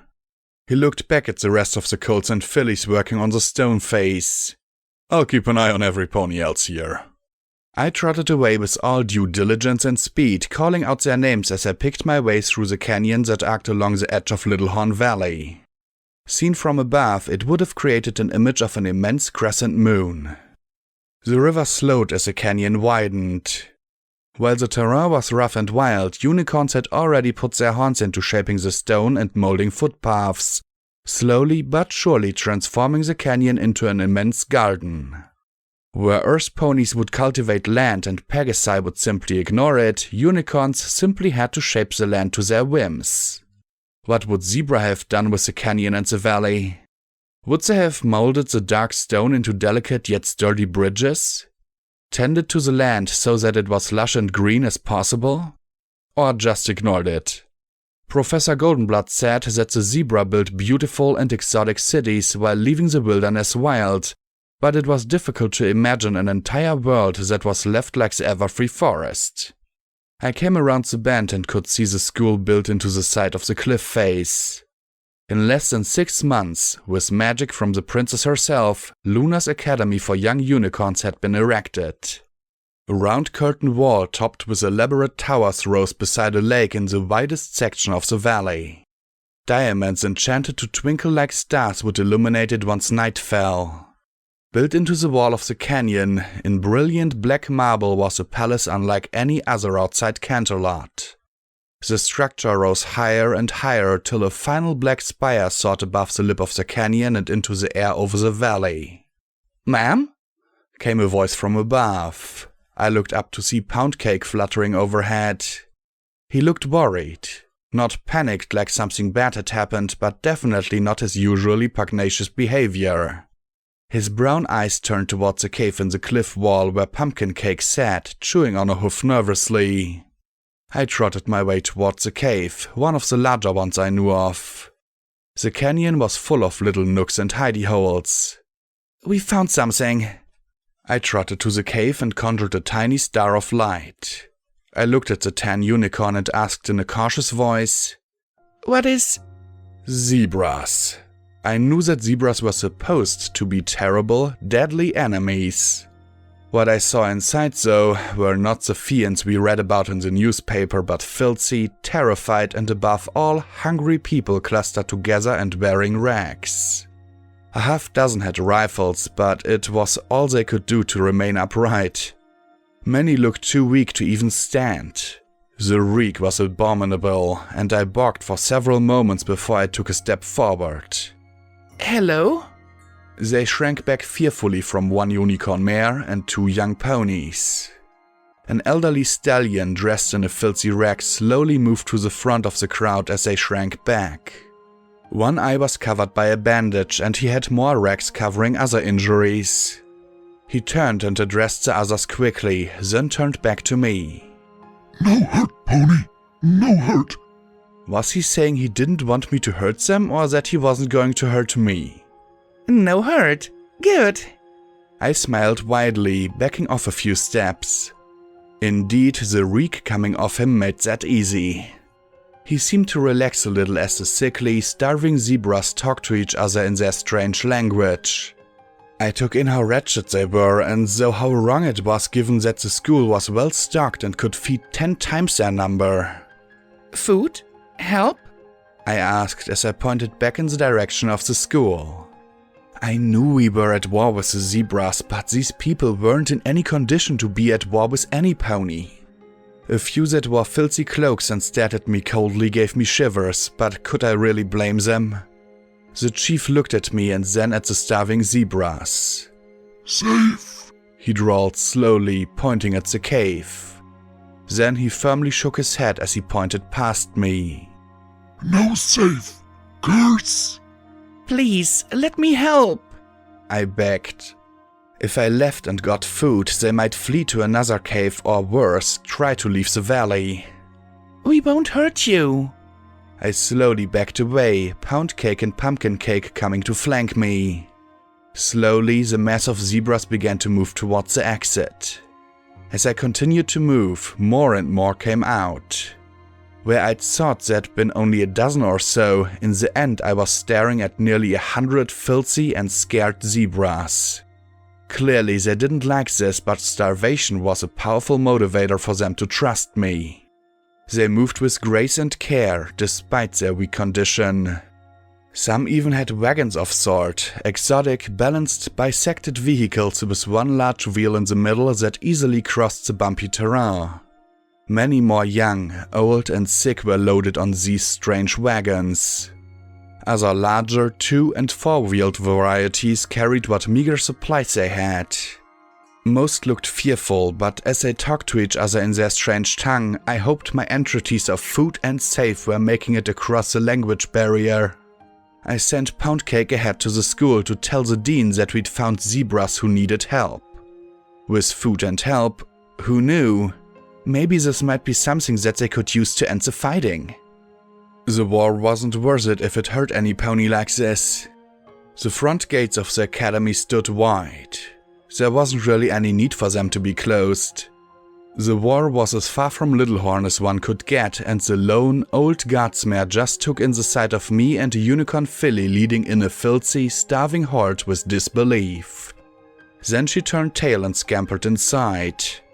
Alarm bells started to ring and the students began to mill about. No pony was exactly sure what to do when the alarms went off. They watched from windows and doorways in nervous anticipation. The zebras were equally terrified as they looked around at the school. The school dean, a sour-looking yellow mare with a grey curly mane, poked her head out the front door of the building in terror. Her horn glowed a moment, then her voice boomed across the central yard. Release your hostages immediately and depart. This school is well defended. From the tops of the towers along the curtain wall, diamonds began to glow in ominous blue. This is your last warning! Wait! Wait! I screamed as I raced forward and stopped before the front door. Pumpkin Cake stood beside me and Pound Cake zoomed out of a window to stand beside his sister as well. They're not attacking us! They need our help! I tried to tell them that, Pound Cake shouted, waving at the dean in frustration. She heard the word zebra and went stupid. Help? The dean gaped at me in shock. Did you lead them here? Are you out of your little pony minds? They're starving and sick. They can't hurt any pony. I said as I stood between the doors and the clusters of wagons and zebras. They've got a gun! Some pony shrieked. Fire! Fire! No! Stop! We need to help them! I yelled as the Cake Twins waved their little hoofs as well. Please don't shoot! Pound Cake begged. They won't hurt us! Pumpkin Cake yelled.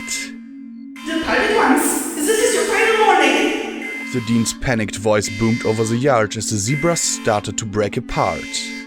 Some pony, however, had closed the gates too late, and now the refugees were trapped within the curtain wall with nowhere to flee. The zebras began to cry out as the diamond spires glowed brighter and brighter. Then a shot rang out. No! I screamed as I turned and looked at the zebras I'd wanted so badly to help. The spires discharged. Blue-white lines flashed out from the tips of 6 towers and flashed across the clustered zebras. Whatever they touched simply vaporized. I'd never actually seen magic like this at work. In fact, I doubted any pony at our school knew exactly how the defenses worked. We'd never imagined what they could actually do. A second and they were being cut to pieces. And it was all my fault. I couldn't think. I could only move, and that was in the direction of the wagons that were sliced to pieces by the dancing blue beams. It was the only way I could imagine getting the beams to stop. At the very best, I would die beside the zebras I'd foolishly led to their deaths. Stop! Stop firing! The dean stammered as I reached the screaming zebras. I found the old zebra with the one eye lying in 2 pieces and collapsed in front of him. We may not have understood their language, but screams like that didn't need language to get their meaning across. Young zebras with sliced off legs were being held by desperate parents, ignoring their own wounds to tie off spurting stumps. Others cradled loved ones killed under the promise of food and help. Pumpkin Cake and Pound Cake, to my astonishment and relief, rushed to help me. Despite the blood and smell and screams, those 2 young ponies raced forward to help the injured. Pound lifted splintered chunks of wagon from their trapped occupants, while Pumpkin worked to tie off injured zebra stumps with whatever she could find. Singularly, then in pairs, then in a swarm. The students and faculty rushed out to assist as well. Healing spells were immediately applied as the school tried to undo what it had done. Half the zebras were dead, and virtually all of them were wounded in some way or another. And once the bleeding was stopped, they started to bring out food and drink. I sat there, blood smeared on my hide, emotionally and physically exhausted. Then I became aware of the dean standing over me. Pumpkin Cake and Pound Cake stood behind her, both looking positively grimy. Well, I hope you're proud of yourselves. I don't know what Princess Luna will make of this incident when she returns from Canterlot, but you 3 are going straight to Celestia while I try and deal with this mess. What? Celestia? I muttered weakly. A Pegasus hooked to a skywagon on the edge of the campus looked on warily at the slaughter. Now? Couldn't we at least wash off the blood? Take some of the injured with us? Yes, now, this instant! She shrieked. I'll make it clear that this fiasco was your fault. I'll leave you to explain to the princess what madness drove you to be so ridiculously reckless. She snorted and stomped, then turned to some of the faculty. No, don't let them inside. Keep them out here, honestly. She said as she trotted out to where the faculty was trying to help the injured survivors. Oh, Luna is going to be absolutely furious when she returns tonight. Come on, ma'am. The blue Pegasus bug said in a low, deep voice. It's a long way back to Canterlot. I gathered up Pumpkin Cake with a feeling of dread in my heart. I wouldn't even have a chance to tell the professor what I'd done. A minute later, we were airborne, leaving the school behind us. Well, I never thought I'd see it. The bug muttered. I'm sorry, I said as I shivered. I wanted to help them. Sorry. The blue bug looked over his shoulder back at me with a worried smile. Girl, you don't got nothing to be sorry for. Young unicorn mare like yourself helping refugees like that. Jumping in to stop the firing. Getting the whole damn school to help regardless of what that damn nag said. Girl, I think when Princess Celestia hears about this and word gets back to the zebras, the war will be over. Y'all might have just saved Equestria. The feeling of dread lifted as we soared higher and higher into the clouds.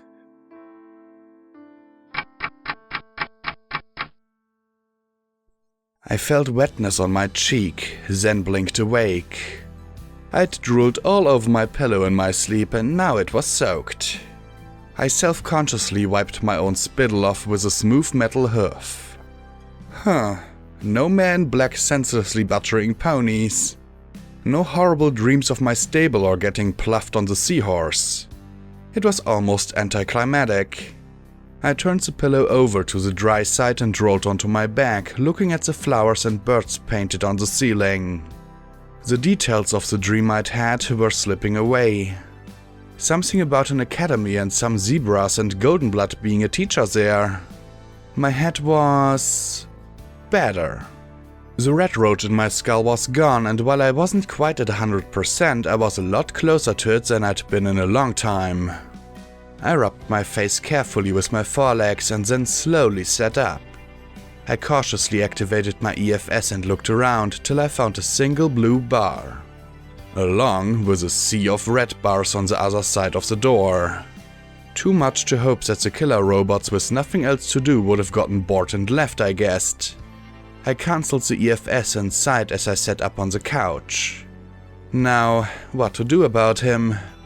On one hoof, he was handsome and fit. He hadn't tried to force himself on me, but he was keenly interested. On another, I had no idea who he really was or what he really wanted. I couldn't treat him as a stable 99 stallion and just rot him because I wanted to. Besides, even if he had been relatively gallant since we'd met, he might still have an ulterior motive. Or another, it would be nice to get a little play. It'd been so long since 10 Pony and since my last decent buck. U18, 5 months ago, that a pony ride sounded nice. But still, on the other rear hoof, I really wasn't sure if I should wait till I was with Glory or not. Though, as fun and wonderful and dear as she wasn't a stallion. There just wasn't any getting around that. And on a metaphorical fifth hoof, there was that part of me screaming to kill him before he nailed me to the floor and fucked my offices in alphabetical order.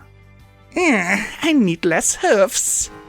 I groaned, shaking my head. A door opened and I looked over to see Stygius, armor off. What was it about the physique of flyers? Trotting out of the library, a fold of papers under his wing. He sat beside the couch and held up his slate. "Sleep well?" had been written on it. You know what's crazy? I actually did. I said as I rolled forward onto my hoofs, standing upright and stretching my legs. Okay, technically there weren't very many muscles in them to stretch, but the motion was refreshingly familiar. It's pretty sad when a decent nap stands out so much. How long was I out? He stomped his hoof 5 times. I sure hoped that wasn't in minutes. And what have you been doing? He folded his forelegs beside his head and mimicked napping. Then he reached under his wing and pulled out the stack of papers. I took it from him with my magic and unfolded them, reading what he'd written. You asked where bat ponies come from. We don't know. We have stories that once we were Pegasus ponies who lived in the clouds. Then, terrible storm monster came and wrecked home. We hid in deep cave and were trapped. For a long time we lived eating magic mushrooms and cave sinks. We become bat ponies or... And here I broke off for a moment and just stared at the paper. V-U-X-T-P... What alphabet was that? And live and grow in caves. When we finally escape, bright sun hurt eyes and other ponies think we were monsters. But moon and stars are bright and make us happy. We met Luna long ago and she lonely and we lonely, and so we say we help her. Then she became Nightmare Moon. But she's nicer than day ponies, so we try and help. She lose and many bat ponies die. With no Nightmare Moon, many bat ponies were killed and we hid back in caves. Luna came back from the moon, so we sent our strongest to be her guard, but keep families hidden away. Canterlot went boom, Luna died, and we go back to caves. Sometimes think mistake ever leave cave in first place. As a story, Nightmare Moon and Luna made us into bat ponies with magic. Turn Pegasus pony into bat pony. Not know what she did with unicorns and earth ponies. Maybe only need bat ponies? Dunno. Now we live in caves and fly out at night. Hard to meet pretty mare who isn't family in caves. Very hard. So hard. Sisters think I am dumb for following you because you're pretty, but you are with your shiny legs and tight flank and striped mane and your eyes glow and your... Okay, now he was getting a little explicit. I didn't see much else beneath that beyond him trying to tell me how beautiful I was. He sketched a couple of pictures of caves, some of bad ponies and one of me. At least I thought it was of me. I really doubted my horn had magic sparkles dancing around it or that I had a full moon aura surrounding me. I couldn't help but smile. Back in 99 I'd been a lot like him, always chasing after Midnight or some other mare that I thought I could have some fun with. I'd never been the one pursued by another. I always assumed I was simply too much of a screw-up to be worth the trouble. Plus, there was Mom, head of security and all the awkwardness it generated. How bizarre that the first buck I'd ever attract was some strange bat pony, but honestly, given all the things that had happened to me since getting out of 99, I supposed I should have been grateful he wasn't a cyberghoul bat pony with a mysterious agenda. You're sweet, I said, and I actually giggled as he seemed to float with his ear-to-ear grin. I flushed a little. But you know, if we did it, it would only be a thing. I have a very special sun pony and I don't think I get two. He looked a bit confused at that. I didn't see why. It wasn't like having sex with him would make her any less my special sun pony. I needed Glory in my life. Without her, I was so empty inside it hurt. But it wasn't like she'd be the only source of orgasms. I wasn't the only security mare in 99 that polished the old baton when their mare friend was unavailable. Not that I'd actually had a mare friend in 99. You also know what happened to me, I murmured as I looked out the window towards the distant river to the west. I really don't want to hurt you, Stygius. I mean it. You're nice to me, and I have to admit, you've really been on my mind since we met. But I don't want to snap in the middle and do something permanent to you. He looked at me in sympathy before he grabbed his slate. I can wait, he wrote. I smiled and sighed as I rolled my eyes a little. Yeah, but I'm not sure I'll be able to. If I didn't get over this, or at least prove I could have some sort of normal physical relationship with a stallion, then those males who'd violated me would have won. I thought how bowel loosening that ship in the Happy Horn simulation had been, felt the shame that I'd been unable to face it. They'd changed me from who I was. My time in Happy Horn had injected weeks of imaginary time into my consciousness, but imaginary or not, I still remembered those weeks of extra time between me and the boat. That time hadn't stopped me from barking near the very end, and nor had it stopped the memory from creeping around in my mind like a suspicious beast. I knew what I needed to do. It was just... weird. And Stygius trotted to a window and wrapped the curtain's drawstrings around his forehoofs, tugging it tight and looking back at me with a grin. I stared at him a moment and then burst out laughing. It made his ears wilt a bit, but I shook my head with a wide smile. No, I repeated. That's more my thing, actually. At least with Glory. Wow, that sure made his eyebrows arch. If I do it, I need to do it normally. Or as normally as sex between a cyber pony and a bat pony could be. I trotted over to him and magically undid the string around his legs. But thank you.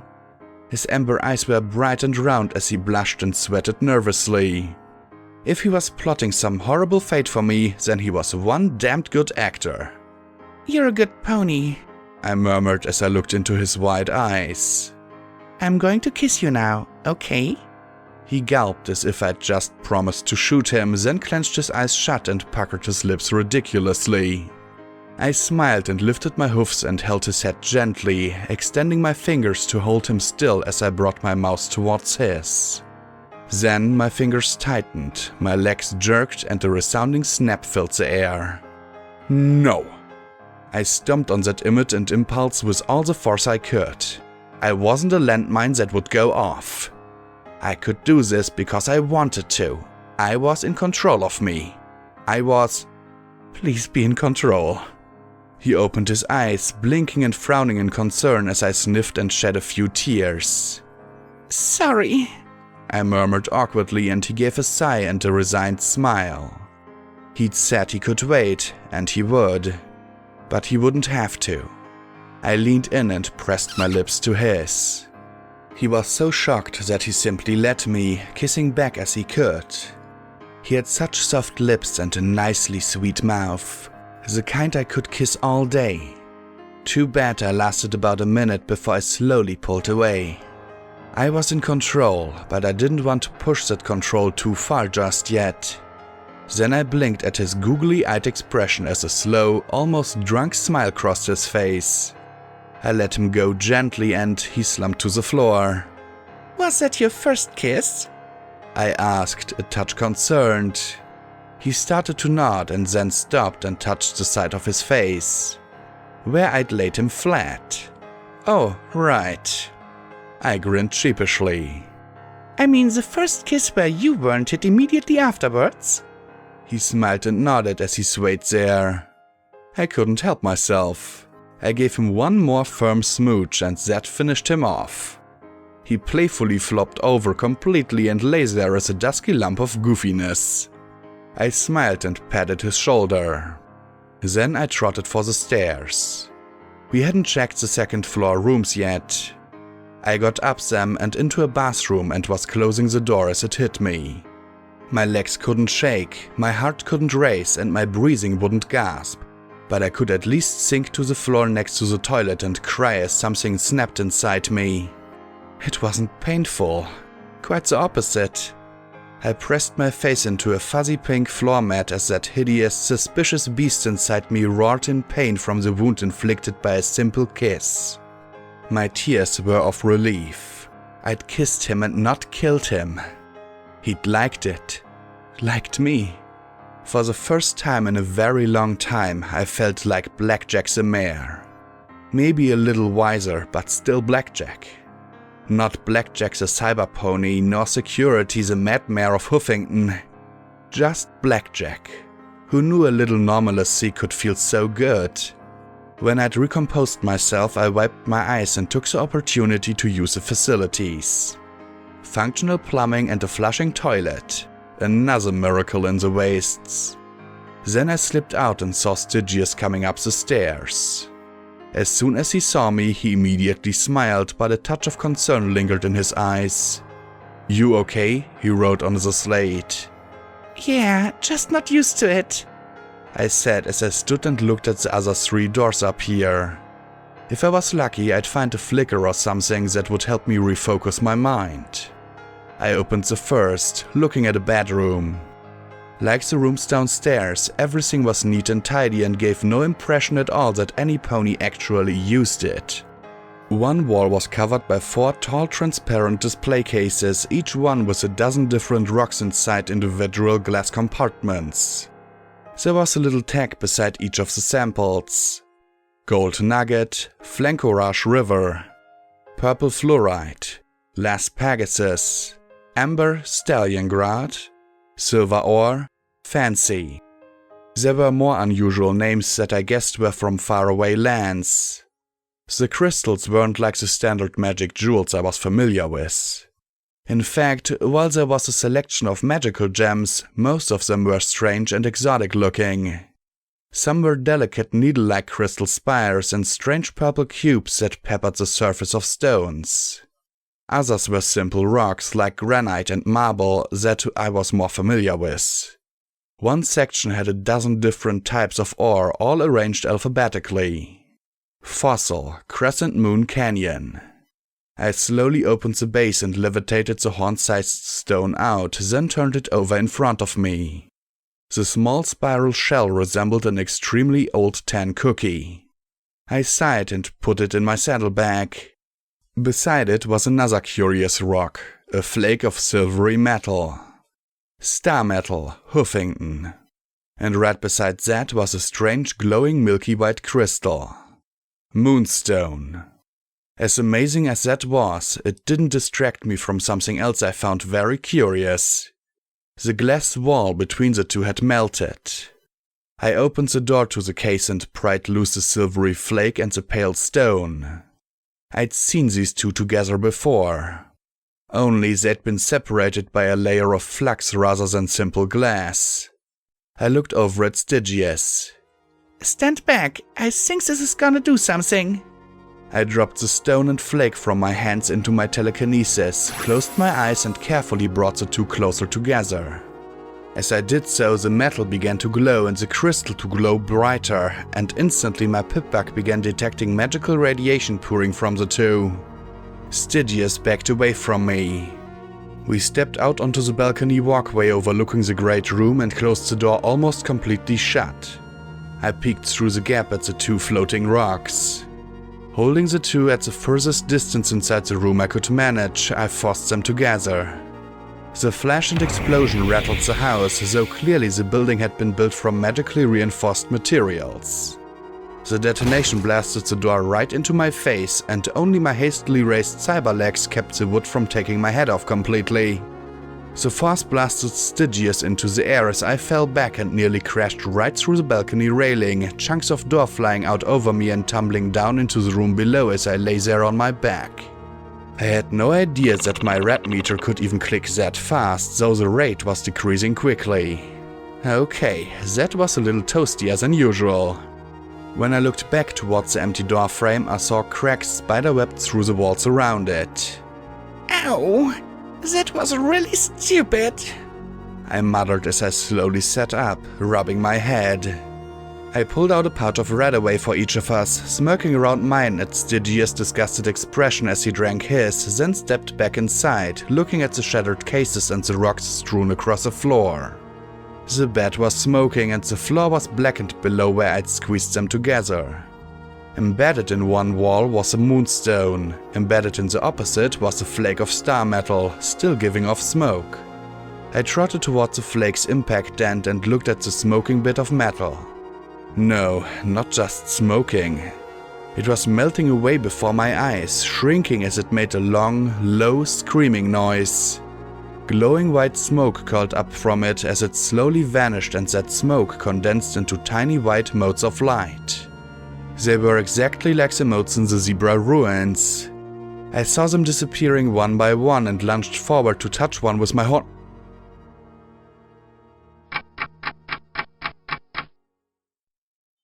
The unicorn mare I occupied walked carefully up towards a dark cottage on the hillside overlooking the pouring river and knocked her hoof on the front door. "Princess Luna?" she called out in worry. Then she knocked again, then finally used her magic to open the door. The interior was pitch black. "Princess Luna?" she called in a weaker voice.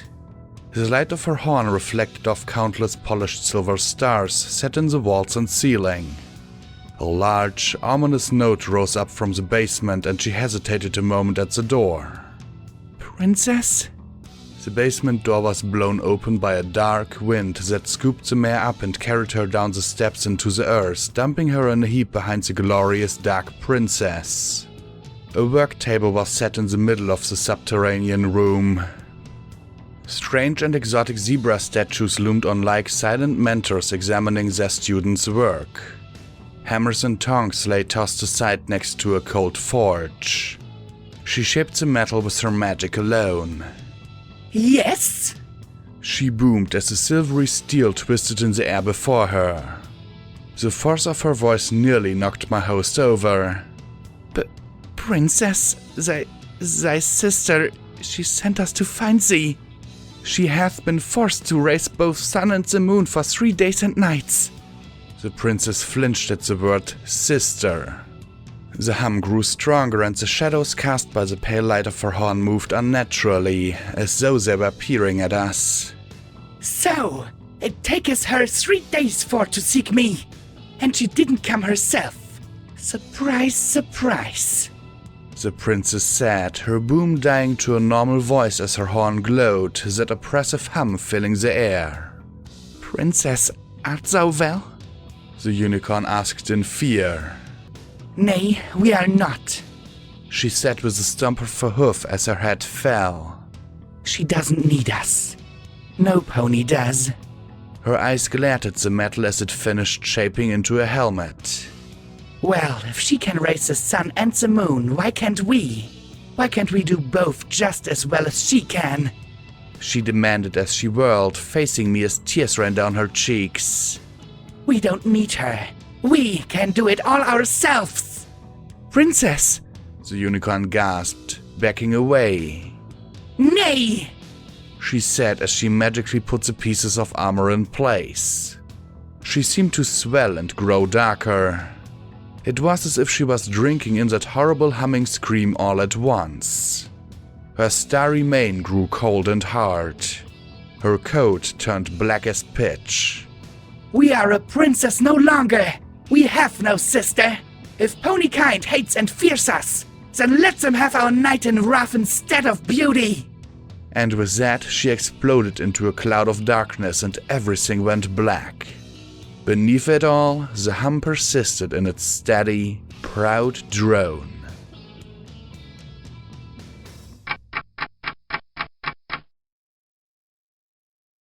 I lurched and shook my head hard. That was interesting. I rubbed my bleary eyes, trying to pull my head into the here and now. I remembered the terrifying statue of Nightmare Moon that'd been in the Huffington Museum, but that statue had been cute compared to what I'd seen just now. The sight of Luna transforming into that dark shape made me shiver from horn to shoulder. Really, it'd be nice if I could get some nice goosebumps going. In a minute, the star metal had disappeared entirely, the white wisps and flickering motes being drawn westway out the cracked window and fading away from sight. I saw the little bots buzzing about on the far side, but it hadn't broken. Stygius flew to the other side of the room and dug at the wall, popped the moonstone free, picked it up in his mouth and carried it to me. I looked it over closely. Unlike the metal flake, the moonstone was intact. Only a small indentation had been made in it where I'd forced the two together. Oh, I murmured as I looked at the faintly glowing white stone. He nodded and carefully put the moonstone away. I wondered what had happened to the moonstone that'd been extracted from the folly shell. I supposed it was somewhere in the muck at the bottom of the bay underneath the HMS Celestia. It hadn't been among the things I'd gotten back in Tenpony. I came here for answers, not for more questions. Really, wasn't there a quota on mysteries? Huffing in annoyance, I moved to the second door. Knowing my luck, there'd be something horribly vague and terribly nagging that'd go completely over my head. I sighed and looked back at Stygius. He had my back. Well, at least definitely had my backside in his sights. Then his eyes met mine and he flushed, coughing self-consciously as he looked away. Still, I couldn't help smiling. The door creaked open slowly and a stale, lonely smell rolled out over us. I saw the crib in the corner, decorated with butterflies and birds. Gems dangled from a mobile above it. Stuffed animals sat in dusty vigil atop a dresser while toys peeked out of a dusty trailer. There were still diapers stacked up on the underside of a changing table next to the door. I gazed in at the room never used, never even entered from the dust on the wooden floors. Slowly I pulled the door closed once more. There was no mystery after all, and for once I wished there had been. I made my way into the last room, a bedroom decorated in the twined, hard/soft motif of nature and metal. Like all the rest of the house, it'd been cleaned and tidied up and all but abandoned. Indeed, unlike the library, there were no pictures of any kind in here. No clothes, no personal items.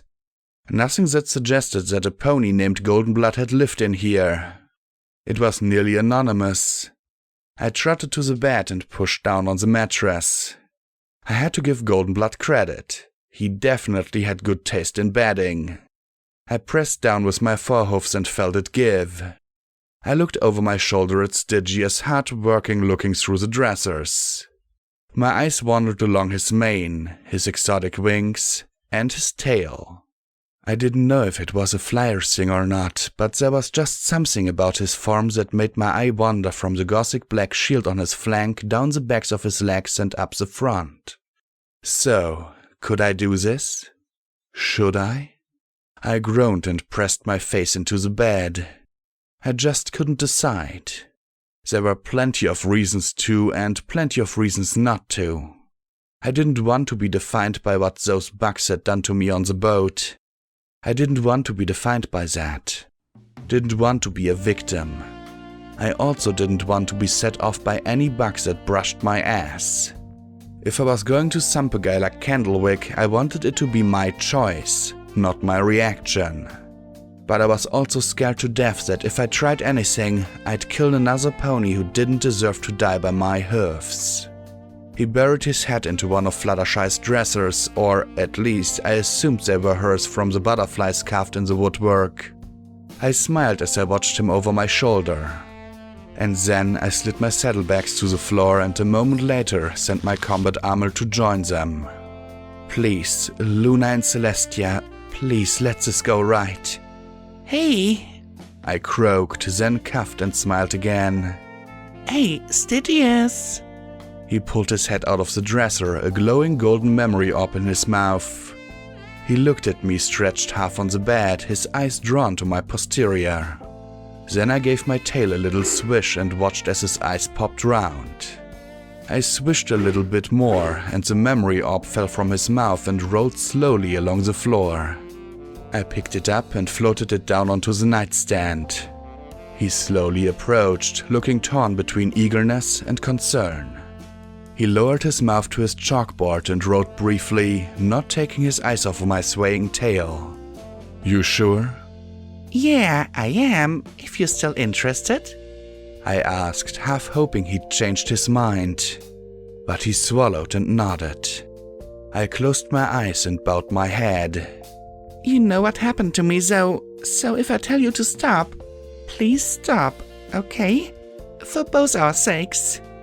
He approached till he was right behind me, then wrote something else as he blushed profusely. Virgin, it read, and he smiled sheepishly. Well, you can start by touching me. I murmured softly as I closed my eyes. Don't kill him. Don't kill him. I want this. I really do. Then I felt his lips on my cutie mark, his muzzle nibbling my hide. And never, ever have I been more thankful for having skin.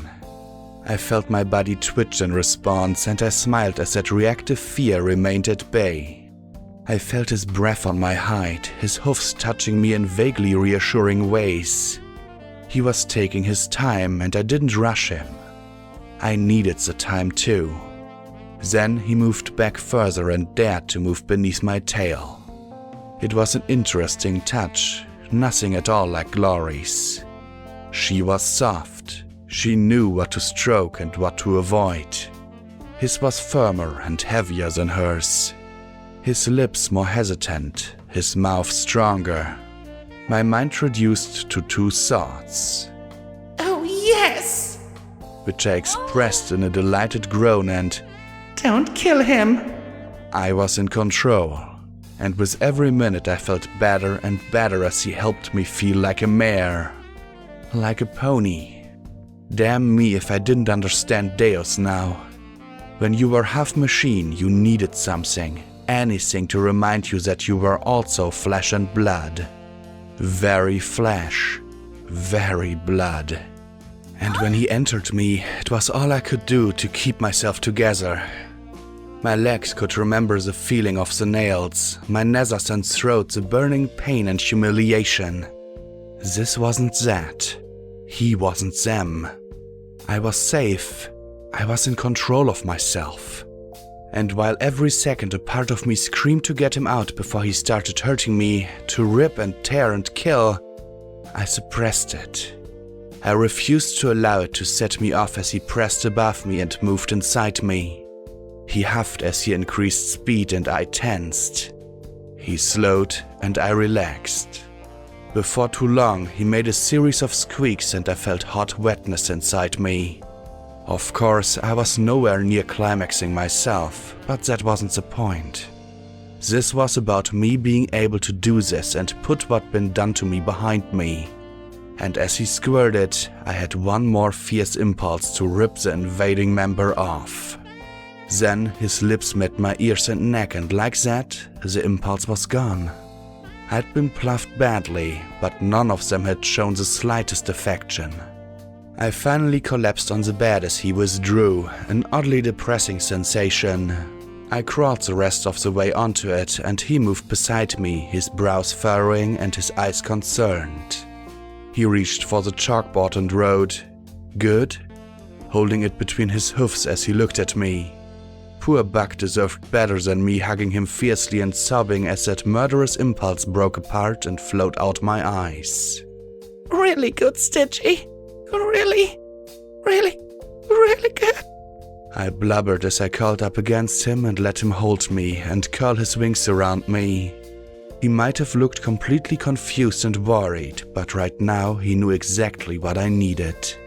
When I finally pulled myself together and wiped my nose and eyes, he kissed my horn and then started to pull away. I reached out with my magic for a very specific part of him and froze him in his tracks. Where do you think you're going? I asked with a tiny smile. His eyes grew wide again as I gave a careful tug and leaned forward to kiss him again. We've only just started.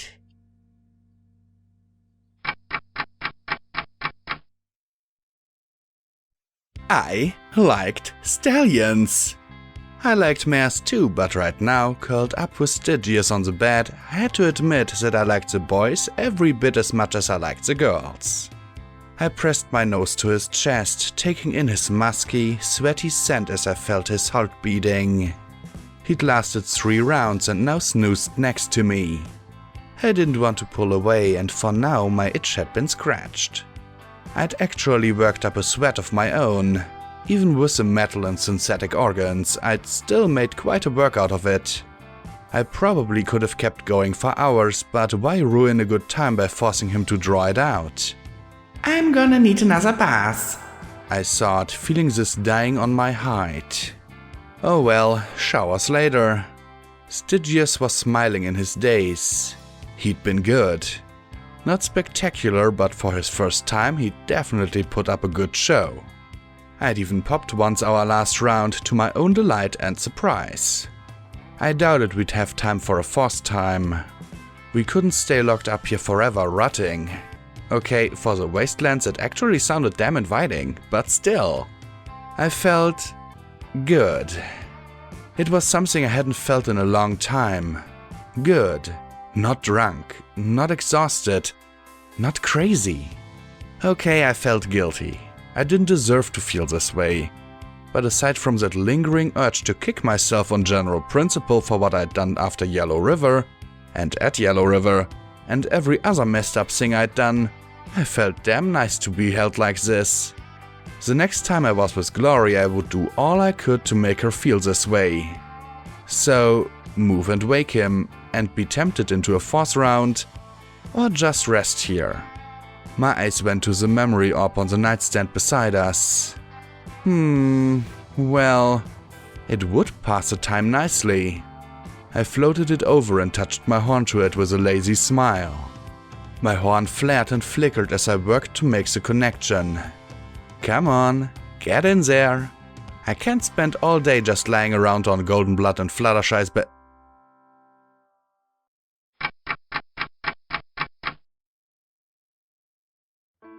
The rain poured down, a heavy, persistent torrent that could only come from Huffington skies.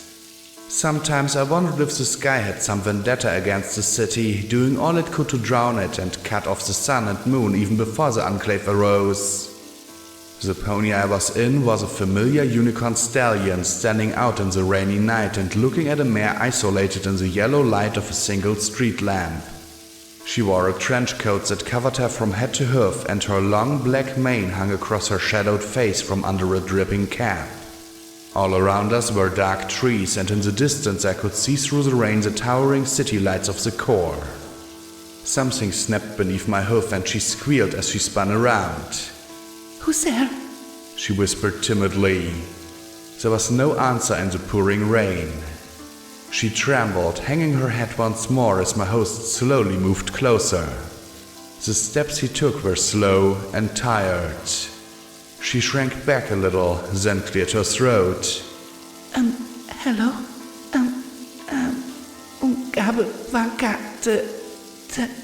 Traitor, may peace favor us all. The stallion murmured softly, barely audible over the pouring rain. You have the package? Yes. She said as she turned away and dug a heavy-looking parcel wrapped in tape from her saddlebags. You have no idea how hard I've worked to get this to you, she said as she hugged it in her hoofs like it was a precious baby. The stallion in the rain didn't reply. Here, take it.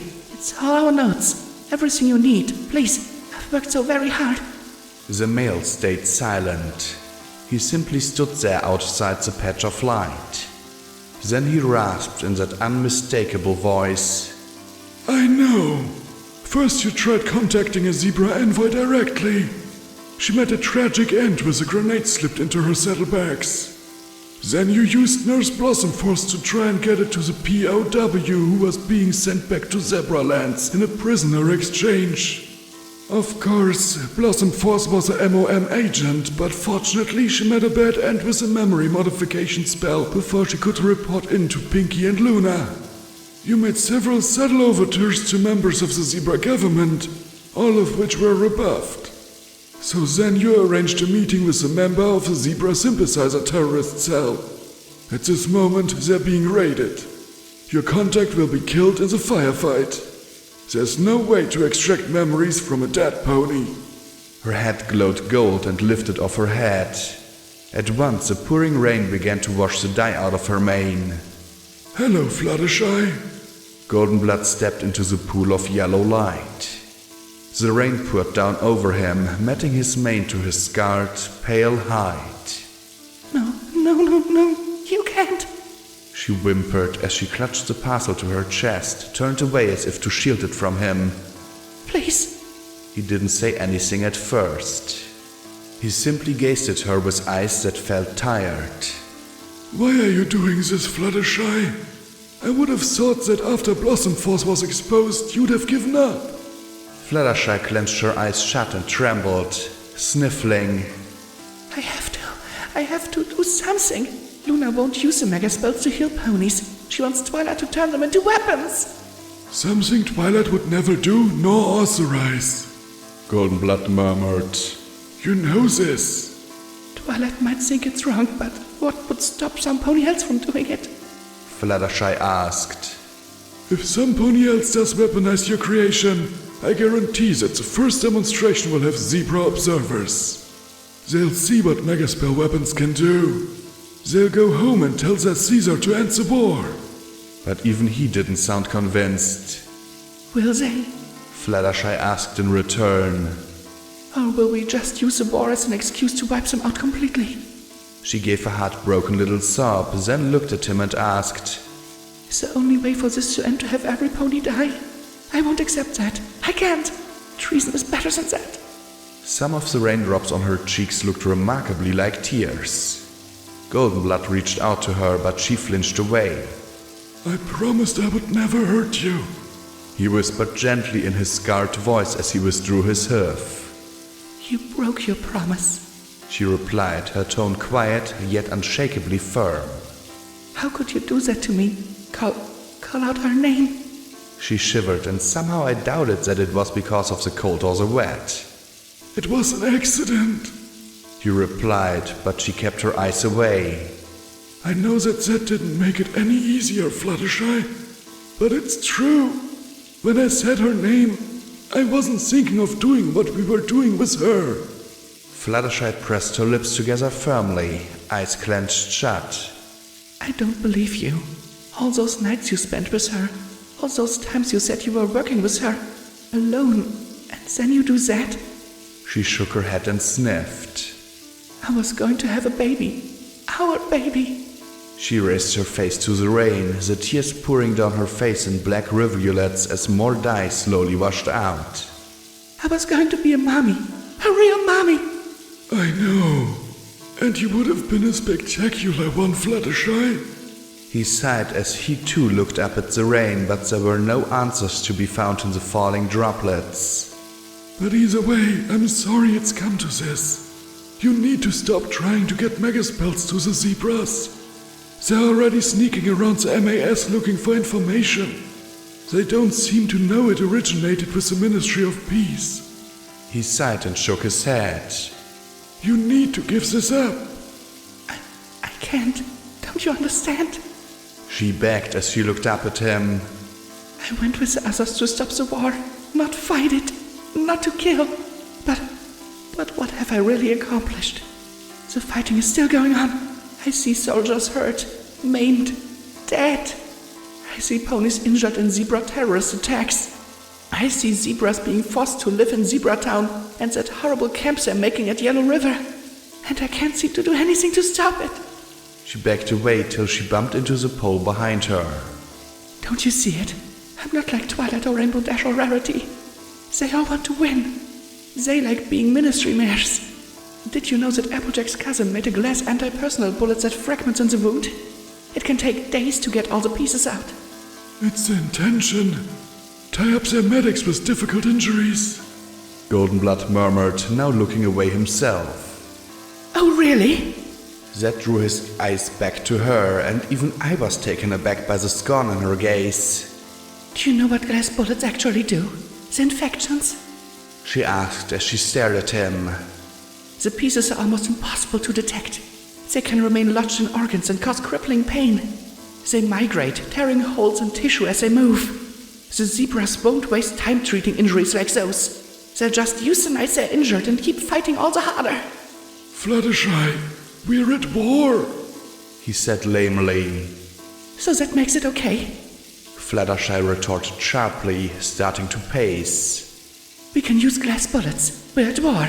We can use airdrop mines that'll blow up any foal that trots along, zebra or pony. We're at war. We can kill and murder and maim and do horrible, horrible things. 'Cause we're at war. She sat and started to sob. I hate it.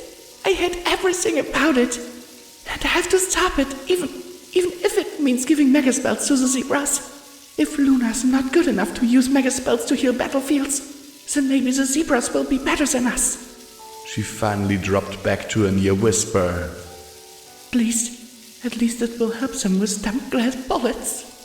She just sat there in the rain, head bowed, sobbing. He said nothing.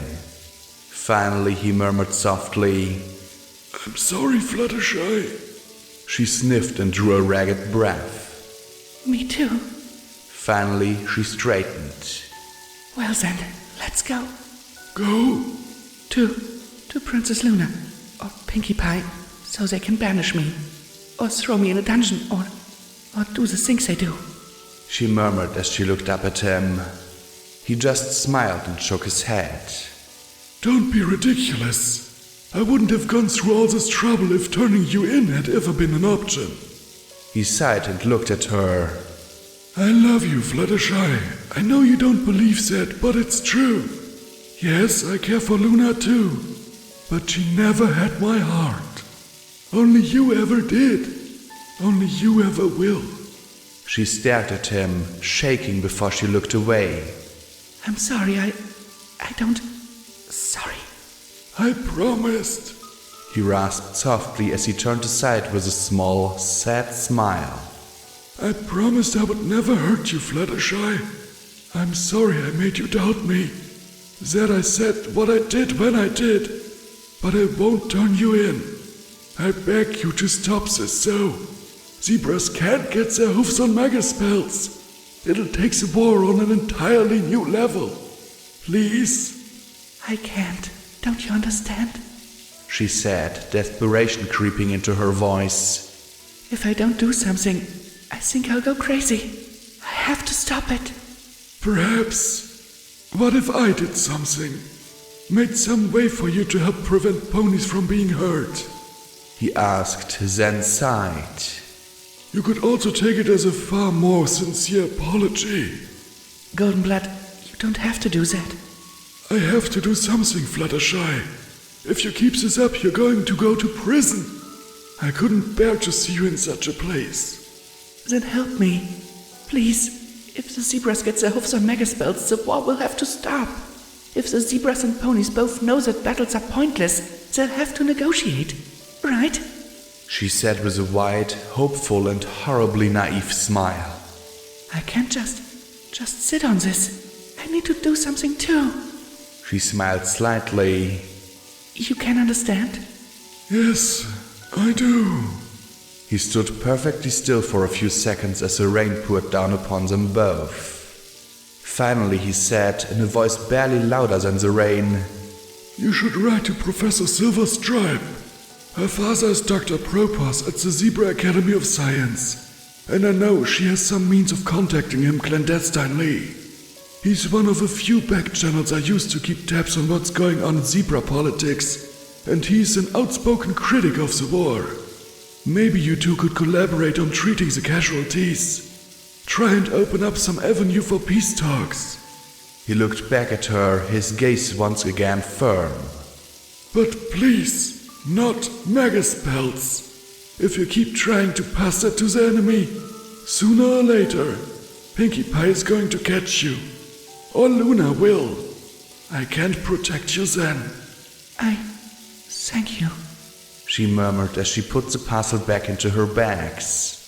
He nodded in acknowledgement and she said softly, Goldenblood, do you ever dream that things were different?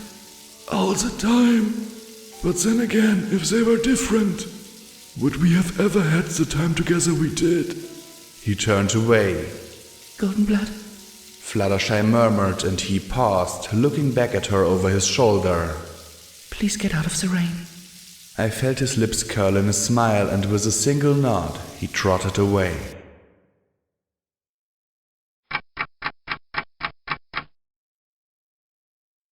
I jerked out of the memory and looked at the drowsy bat pony beside me as my brain processed what I'd experienced. Fluttershy had tried to give megaspells to the zebras to end the war? Had she succeeded and been responsible for the megaspells that burned Equestria, or had the zebras developed those themselves because she'd failed to give them an alternative? I suppose that, either way, it really sucked. And they'd broken up because he'd called out some other mare's name in bed? It seemed silly. Who cared who he unloaded with so long as, at the end of the day, he still loved her? Back in '99 I could probably name 20 mares I'd been with off hoof. As long as you were off shift and every pony was happy with the arrangement, why not? Sure, mares could grow close, though if your fondness for each other impacted your stable's duties, that'd be hell to pay. But I couldn't think of any mare that would want exclusive rights to another mare. The closest I could think of was the overmare with P21. That was just wrong. Selfish. But then it wasn't just that he'd been seeing some pony else. He'd called out the other mare's name when with Fluttershy. He had to have been thinking of her, whatever he claimed. Sure, if Glory had done that to me, I would have laughed it off. If it'd been the other way around, I'd have a lot of explaining and apologizing to do, but it wouldn't have been the end of the world. But Fluttershy did seem like the oversensitive sort. It would take a lot of care for her to be intimate with some pony, and I supposed that any betrayal or injury from him would be more than she could bear. And she'd been pregnant. I reached down to my own stomach, running my mechanical fingers along my hide. What would it be like to have a filly or colt of my own? In '99 we always knew we'd have one eventually. A few lucky mares might get the opportunity for a second if another mare died before she had a daughter or had fertility problems. I always joked that me reproducing would be a crime against Equestria. Lying here right now, I wasn't laughing. I was thinking. Did I want to have a child? Here in the wasteland? In Huffington? Now? Okay, maybe not here nor now. Maybe if I could scrape together a few thousand caps and set myself up in 10 pony. Have a filly or colt in nice, safe medical conditions. Give them a few years and teach them how to shoot and take care of themselves. Have a family. A real family, something more than life in 99. I did want that. Given everything that had happened to me, despite it all, I wanted a kid. Kids. Plural. When I was done with EC1101, I could go back to Spike and do everything to get gardens to work. Clean up Equestria, have a kid, or 2, or 3. It was all just a fantasy, of course. I wasn't going to just run to triage and have my implant removed. I'd also have to pick the right stud, talk to Glory. Maybe she'd have one as well. I mean, she might not like stallions, but it wasn't like she'd die if she was with the right one once.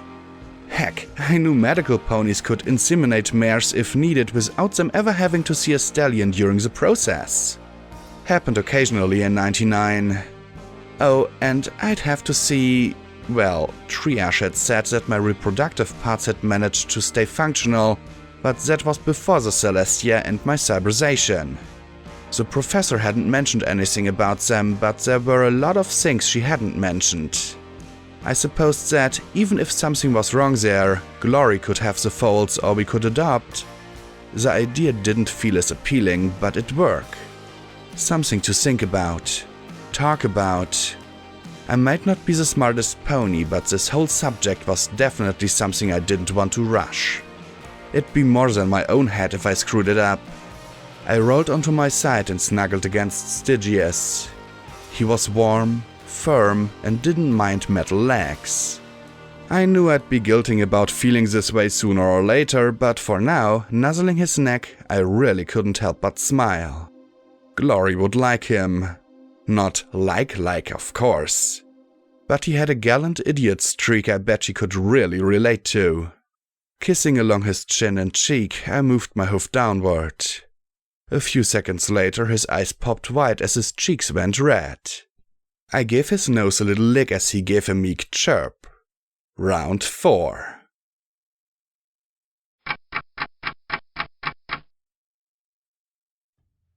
Okay, enough. There was getting over a bad bluffing, then there was having fun, and then there was just wallowing in it. When I saw Glory next, I was going to make her hoofs curl.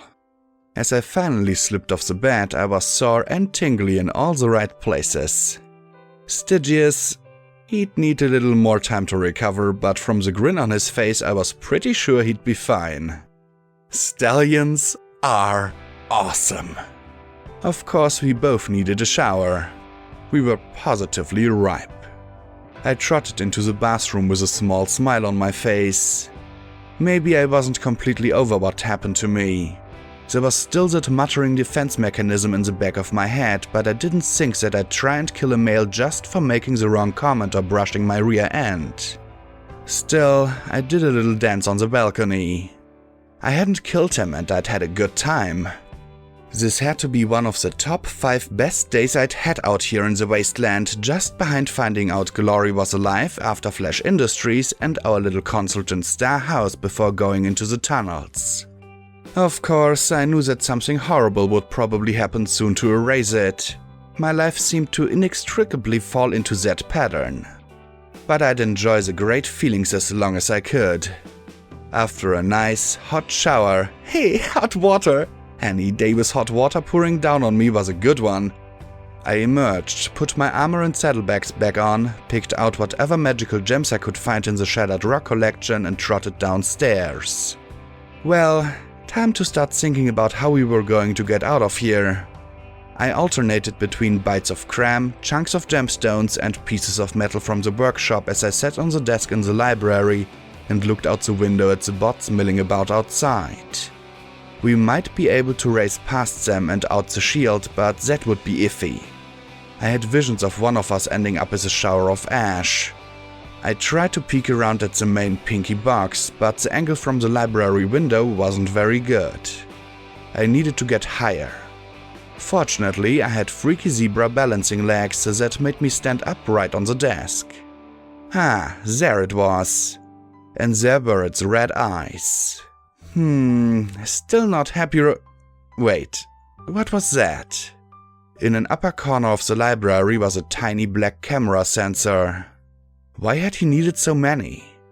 I looked from it to the desk and back again, wondering if I might see something if I could get my point of view close enough to its. Well, I not only had freaky zebra standing powers, but equally freaky cybersum powers. I used them to carefully climb up the bookshelves, and pretty soon I realized was onto something when I heard a faint crackle in my ears. Yes, another recording. I lifted my head even with the camera and turned and looked down into the library. The change was astonishing, from pristine clean to an absolute mess. There were more books piled in stacks around the desk than there were on the mahogany bookshelves. Papers had been taped to the walls, and the waste bin was overflowing with wadded up parchment. Only narrow tracks to and from the door allowed hoof traffic. Goldenblood was sitting at the desk, rasping softly to himself and hissing an inhalation every 3 or 4 words.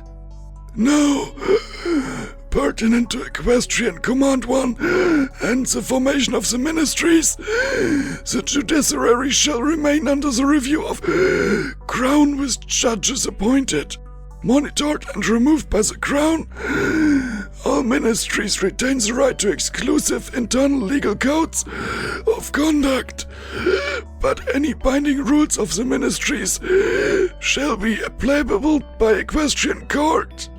A flash of golden light filled the room, and while I started, Goldenblood remained coolly examining his papers.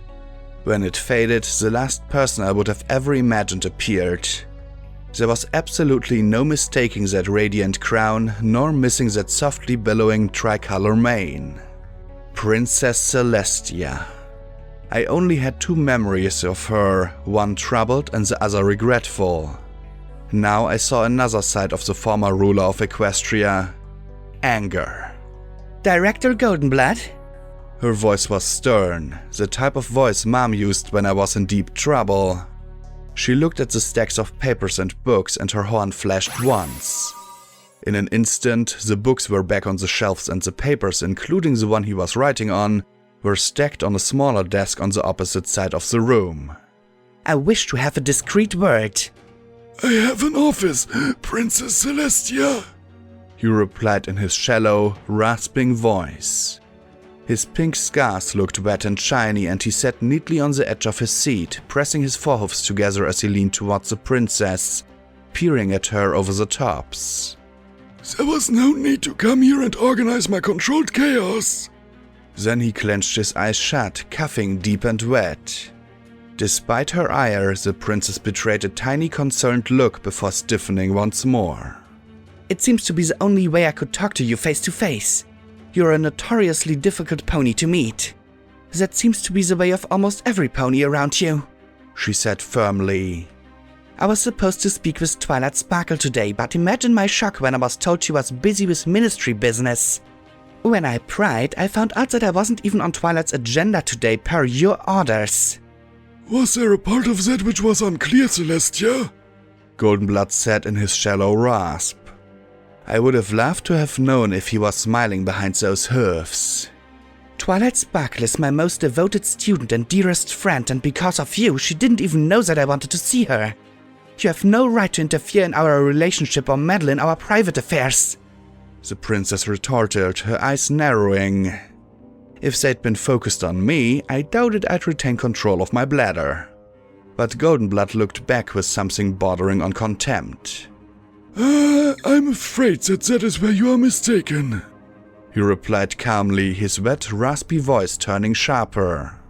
Twilight Sparkle isn't your student anymore, Celestia.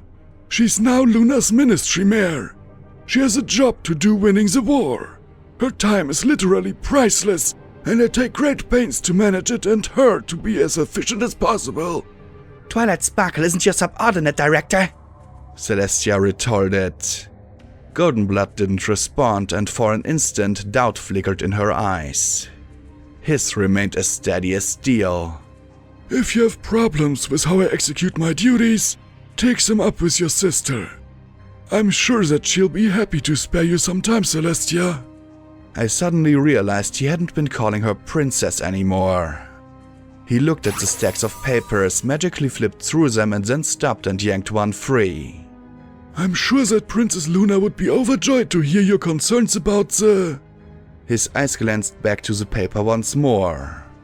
Diamond Dog relocation. Those are intelligent, thinking, feeling people. They may not be ponies, but it's not right to simply take their land because we need it. She trotted right up to his desk, then sat down and glared at him, reinforcing the fact that alicorns were friggin' huge. He didn't shrink back though, nor look away as he said in that steamy hiss. Funny. I recall you using the same excuse of imminent and vital manifest need when you gave the order to seize the coal fields southeast of Shattered Hoof Ridge 11 years ago. That led to the zebra invasion at Dawn Bay, which led to attacks across the then Zebra Strait. And, well, you know the details better than I. But when Twilight gives an identical order to seize Splendid Valley, it's wrong. He tossed the paper onto the desk. It was wrong 12 years ago and it's wrong now. Celestia countered, looking anguished. Don't let Twilight make the same mistake I did. Please, let me speak with her. Goldenblood frowned as he lifted the paper again.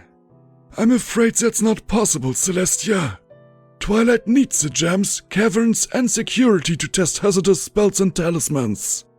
The MAS nearly burned down their Manhattan hub testing incineration spells, as you may recall, and given all the zebra infiltrators and sympathizers we've dug out in the last 2 years. He sighed and shook his head. I'm sorry, Celestia, but as I said, Twilight's time is invaluable. She simply does not have the time to be your special student any longer. Goldenblood, you can't let her do this.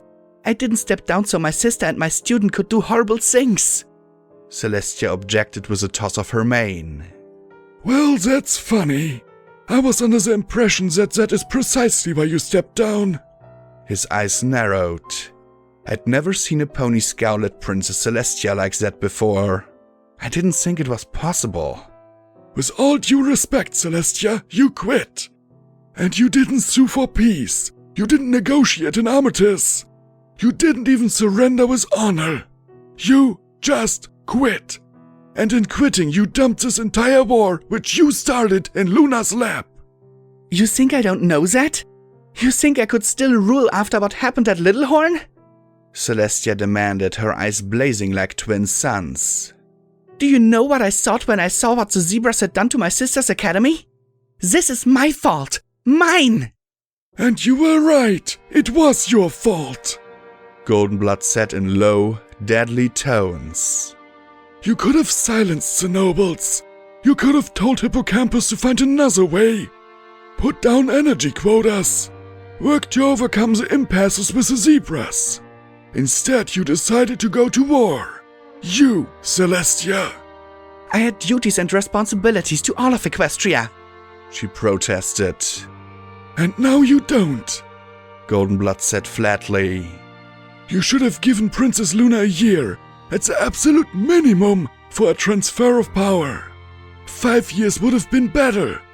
And you should have negotiated peace before stepping down, even if it came with penalties. We could have dealt with them.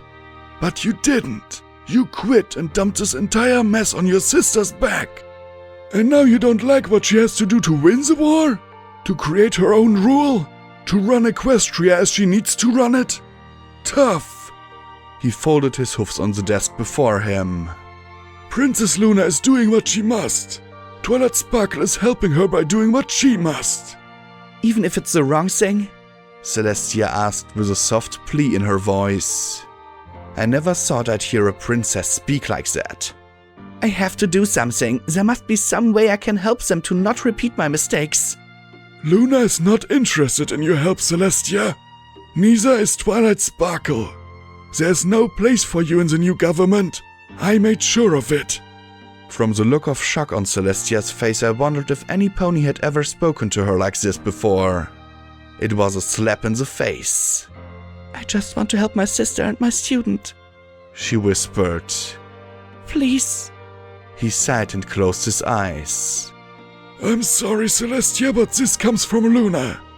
She's adamant on making sure that this is her rule, her land, and her victory. And I'm determined to see she gets it. He levitated up the paper once more. But I'll see if I can do something for these, diamond dogs, are they? Unofficially and off the record. Just please stop trying to contact Twilight. I think she's trying to use time spells to create a 32-hour day just to get more work done. Yeah, that sounds just like her. Celestia murmured. Goldenblood gave her a sympathetic smile. Please, Celestia. I know you are concerned, but it's now out of your hoofs. He paused, and for a moment his eyes seemed to size up the magnificent white alicorn. If I can think of some way for you to help, I'll let you know. Oh, that's quite alright. I'm sure I'll find something to occupy my time. Celestia nodded and started to turn away. Then she paused to look back at him. Goldenblood, do you remember that time when you told me not to attack the zebras 12 years ago? Vividly, he replied. Right now, I know exactly how you felt then. I hope that I may be as inspired as you were. Goodbye, Goldenblood. Celestia said with a formal bow of her head. He rose and bowed deeply in return. But when she disappeared in a flash of golden light, Goldenblood didn't smile or sneer. He trotted back to his desk, lifted a brass flask from one of his drawers, and took a pull before burying his face in his hoofs. I stared at him sitting there, then he muttered to himself in a voice so low that I nearly missed it. His words, however, made my blood turn to ice. Don't make me kill you, Celestia. A few seconds later he rose and trotted from the room. I hung there till my vision flashed and reset. Then there was a chirp in my ear. I flailed with one limb, then slipped off the bookcase and tumbled down, landing firmly on my cybernetic butt. Ow! I whined, then winced and rubbed my backside before looking up at Stygius, basked and back in his armor as well. You okay? He scribbled on his board. Then he pointed at me and stared off into space. Yeah, I am, just... Ow! I stood with a groan and gave myself a good shake, trying to wrap my head around what I'd seen. Kill Celestia? Could any pony do that? I mean, the zebras had, but they'd had their entire war effort to use, and even then they were only able to do it as part of the apocalypse. Goldenblood might be a sneaky bastard, but he couldn't do that. Could he? The discovery of the camera in the library spurred me to search for others, and we spent nearly an hour looking. There turned out to be at least one in every room, and Stygius was kind enough to, flapping as hard as he could, lift me up to the point where I could see more recordings. None of them were as grave as the one I'd seen in the library though. Threatening Princess Celestia, that was just... How could he? Could any pony think that? The majority of the recordings, in fact, were not just not as grave, but fairly odd and often boring. Many of them were silent, like one in the kitchen where Fluttershy was trying to make a meal for an obnoxious white rabbit. Another showed a rather infuriated Scootaloo barging in and fairly screaming soundlessly at Goldenblood. I don't know what he told her, but when he finished, the look of horror on her face had her trotting from the room as swiftly as her hoofs could carry her. Others had sound, but didn't seem terribly important. There was one in the guest room where Goldenblood waxed on about the Moonstone acquisition for his collection to a vaguely familiar-looking unicorn and Pegasus close enough in appearance that they might have been siblings. They teased him about abusing his authority for a rock. Goldenblood grinned and replied, Rocks! And the recording ended with him telling them to take care of Pinkie Pie. Another after it had him complaining to Horse about the ugliness of the core. The yellow pony laughed about how functionality took priority over aesthetics. In the nursery, though, I found a recording I'd never imagined. Goldenblood was slumped against the empty crib, weeping as if it were the first time he would and the last time he could. He clenched his teeth along with his eyes, hissing as if he were being tortured as he sobbed and choked. Here you are, a strange bug said in a reverent tone. It was a blue unicorn wearing a pince nez. His mane was a luxurious silver white, and on his flank was a model of an atom like the drawings I'd seen in textbooks. It's been 3 days. Goldenblood turned and looked at him over his shoulder with a bloodshot eye. Am I not permitted to grieve the loss of my daughter Trottenheimer?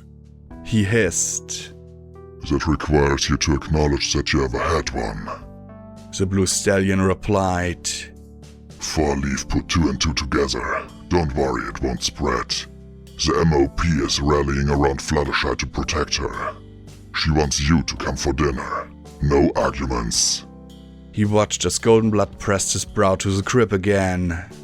Sometimes I think you're trying to commit suicide by overdosing on secrets. It wasn't your fault. He made another horrible choking sound. At first I thought it was more tears, but then he threw his head back and I saw his sick grin. Tears streamed down his cheeks as he laughed. Trottenheimer's eyes widened in shock as the scarred buck rasped. That's just it! It's all my fault! What? Fluttershy and I were together intimately, he said as he sat, gazing into the empty crib. In the heat of the moment, I called out the name of another mare. The blue unicorn screwed back his lip in distaste as he scowled, and then he sighed in disappointment. Goldenblood, really? I know! He hissed in a rush. There isn't one part of that stupid thing I haven't analyzed in detail. I don't know why I said it, but I did, and it was at the worst possible time. She's so terribly sensitive. She'd already had complications, the stress, the pressure. All of it was too much to bear. She left me. Then 6 hours later I get the call. He started to laugh, but 3 laughs into they transformed into ragged sobs. Ministry Mare Fluttershy admitted to Fluttershy Medical Center for miscarriage. And he buried his face in the crib. I didn't just lose the mare I loved, Trottenheimer. I killed my daughter with a name. Trottenheimer stood behind him for a long minute, then finally approached Goldenblood and awkwardly patted his shoulder. Look, you couldn't have known, and you wouldn't have done it if you did. It's just one of those things. He said as Goldenblood wept. But you know what's going on. We're barely hanging on. 12 attacks on Huffington in the last months, and if Princess Luna changes her mind and moves our research to Manhattan, then things are going to get a lot more difficult. We need you, Goldenblood. Either to step up like before, or to step aside. But not to just sit here. The words had a galvanizing effect on the scarred buck. You're right, he rasped, his voice like a dying breath.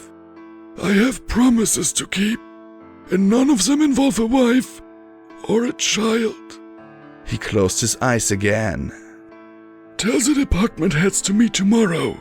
We need to expand our operations. Take a more active role in bringing this conflict to a close in the right way and the right time.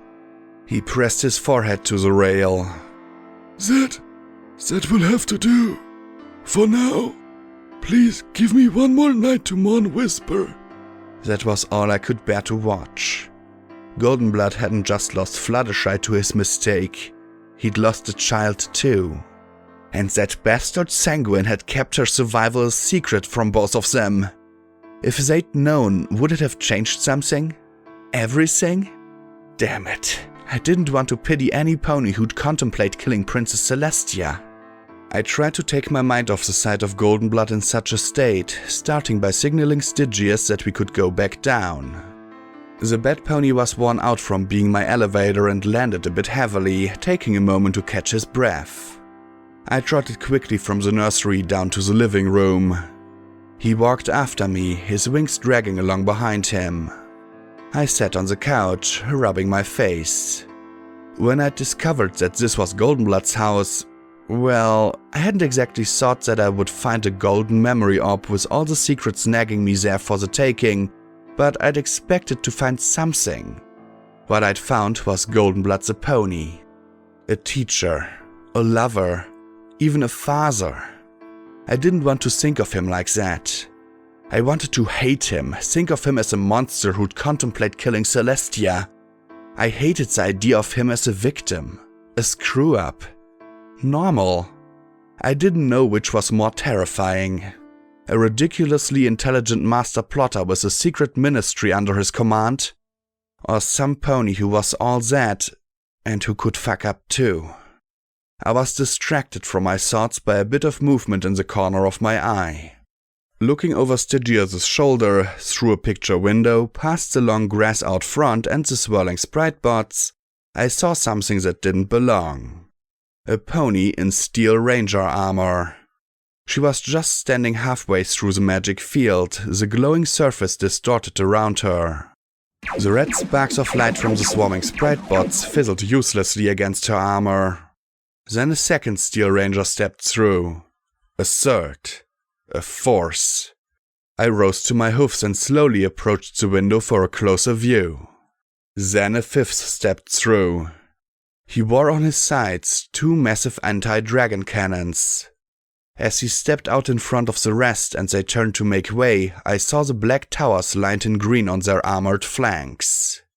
You never forgot guns like those. Steel Rain was here.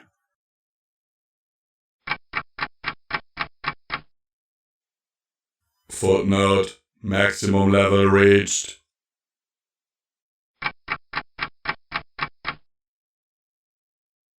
Credits. You have been listening to Fallout Equestria Project Horizons Chapter 44. This chapter was narrated for you by Visual Pony.